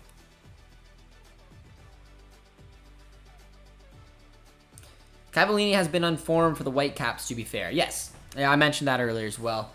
I said his start to his Whitecaps career has been a disaster, but in his defense, he's playing pretty well for the Whitecaps. And the Whitecaps are on a bit of a tear themselves, so they were really hot at the end of last season to make the playoffs. They had a terrible start this year, are getting hot again, and Lucas Cavallini was a big part of that. Finally living up to that price tag and that DP money. Thoughts on FIFA 23 being the last EA title? I think it's so dumb that FIFA is going to walk away. They don't have the technology. They just have the name. It's just, it doesn't make any sense why they couldn't figure out a way to work together, but I don't know. It is what it is. Curious to see what the 3 different games are going to be. What are they called again? There's going to be My Club, there's going to be FIFA 23, and what's the third one? PES, whatever it is called now. Or EAFC, and then whatever FIFA will, because FIFA's going to create their own games, whatever FIFA is going to be called. FIFA. There's rumors that it's going to be FIFA 2K. I don't know if you guys saw that. The 2K Sports, so it's going to be FIFA 2K 24 or whenever it comes out. My club is PES, right? Like, Yeah, that, yeah. What it was. PES is My Club or whatever. Free online, but you buy a bunch of DLC. Yeah, it's, I don't know, ridiculous. Curaçao playing very below par in Canada, being tactically better. Yeah, I was really disappointed with the performance from Curaçao. They just did not offer a whole bunch in this match. I thought the quality was very different between these two nations, and Canada dominated pretty much from start to finish. Could have more than 4. Couple little edgy moments in the match, but all in all, this is a pretty controlled performance, and a lot of credit with the last 15 seconds winding down.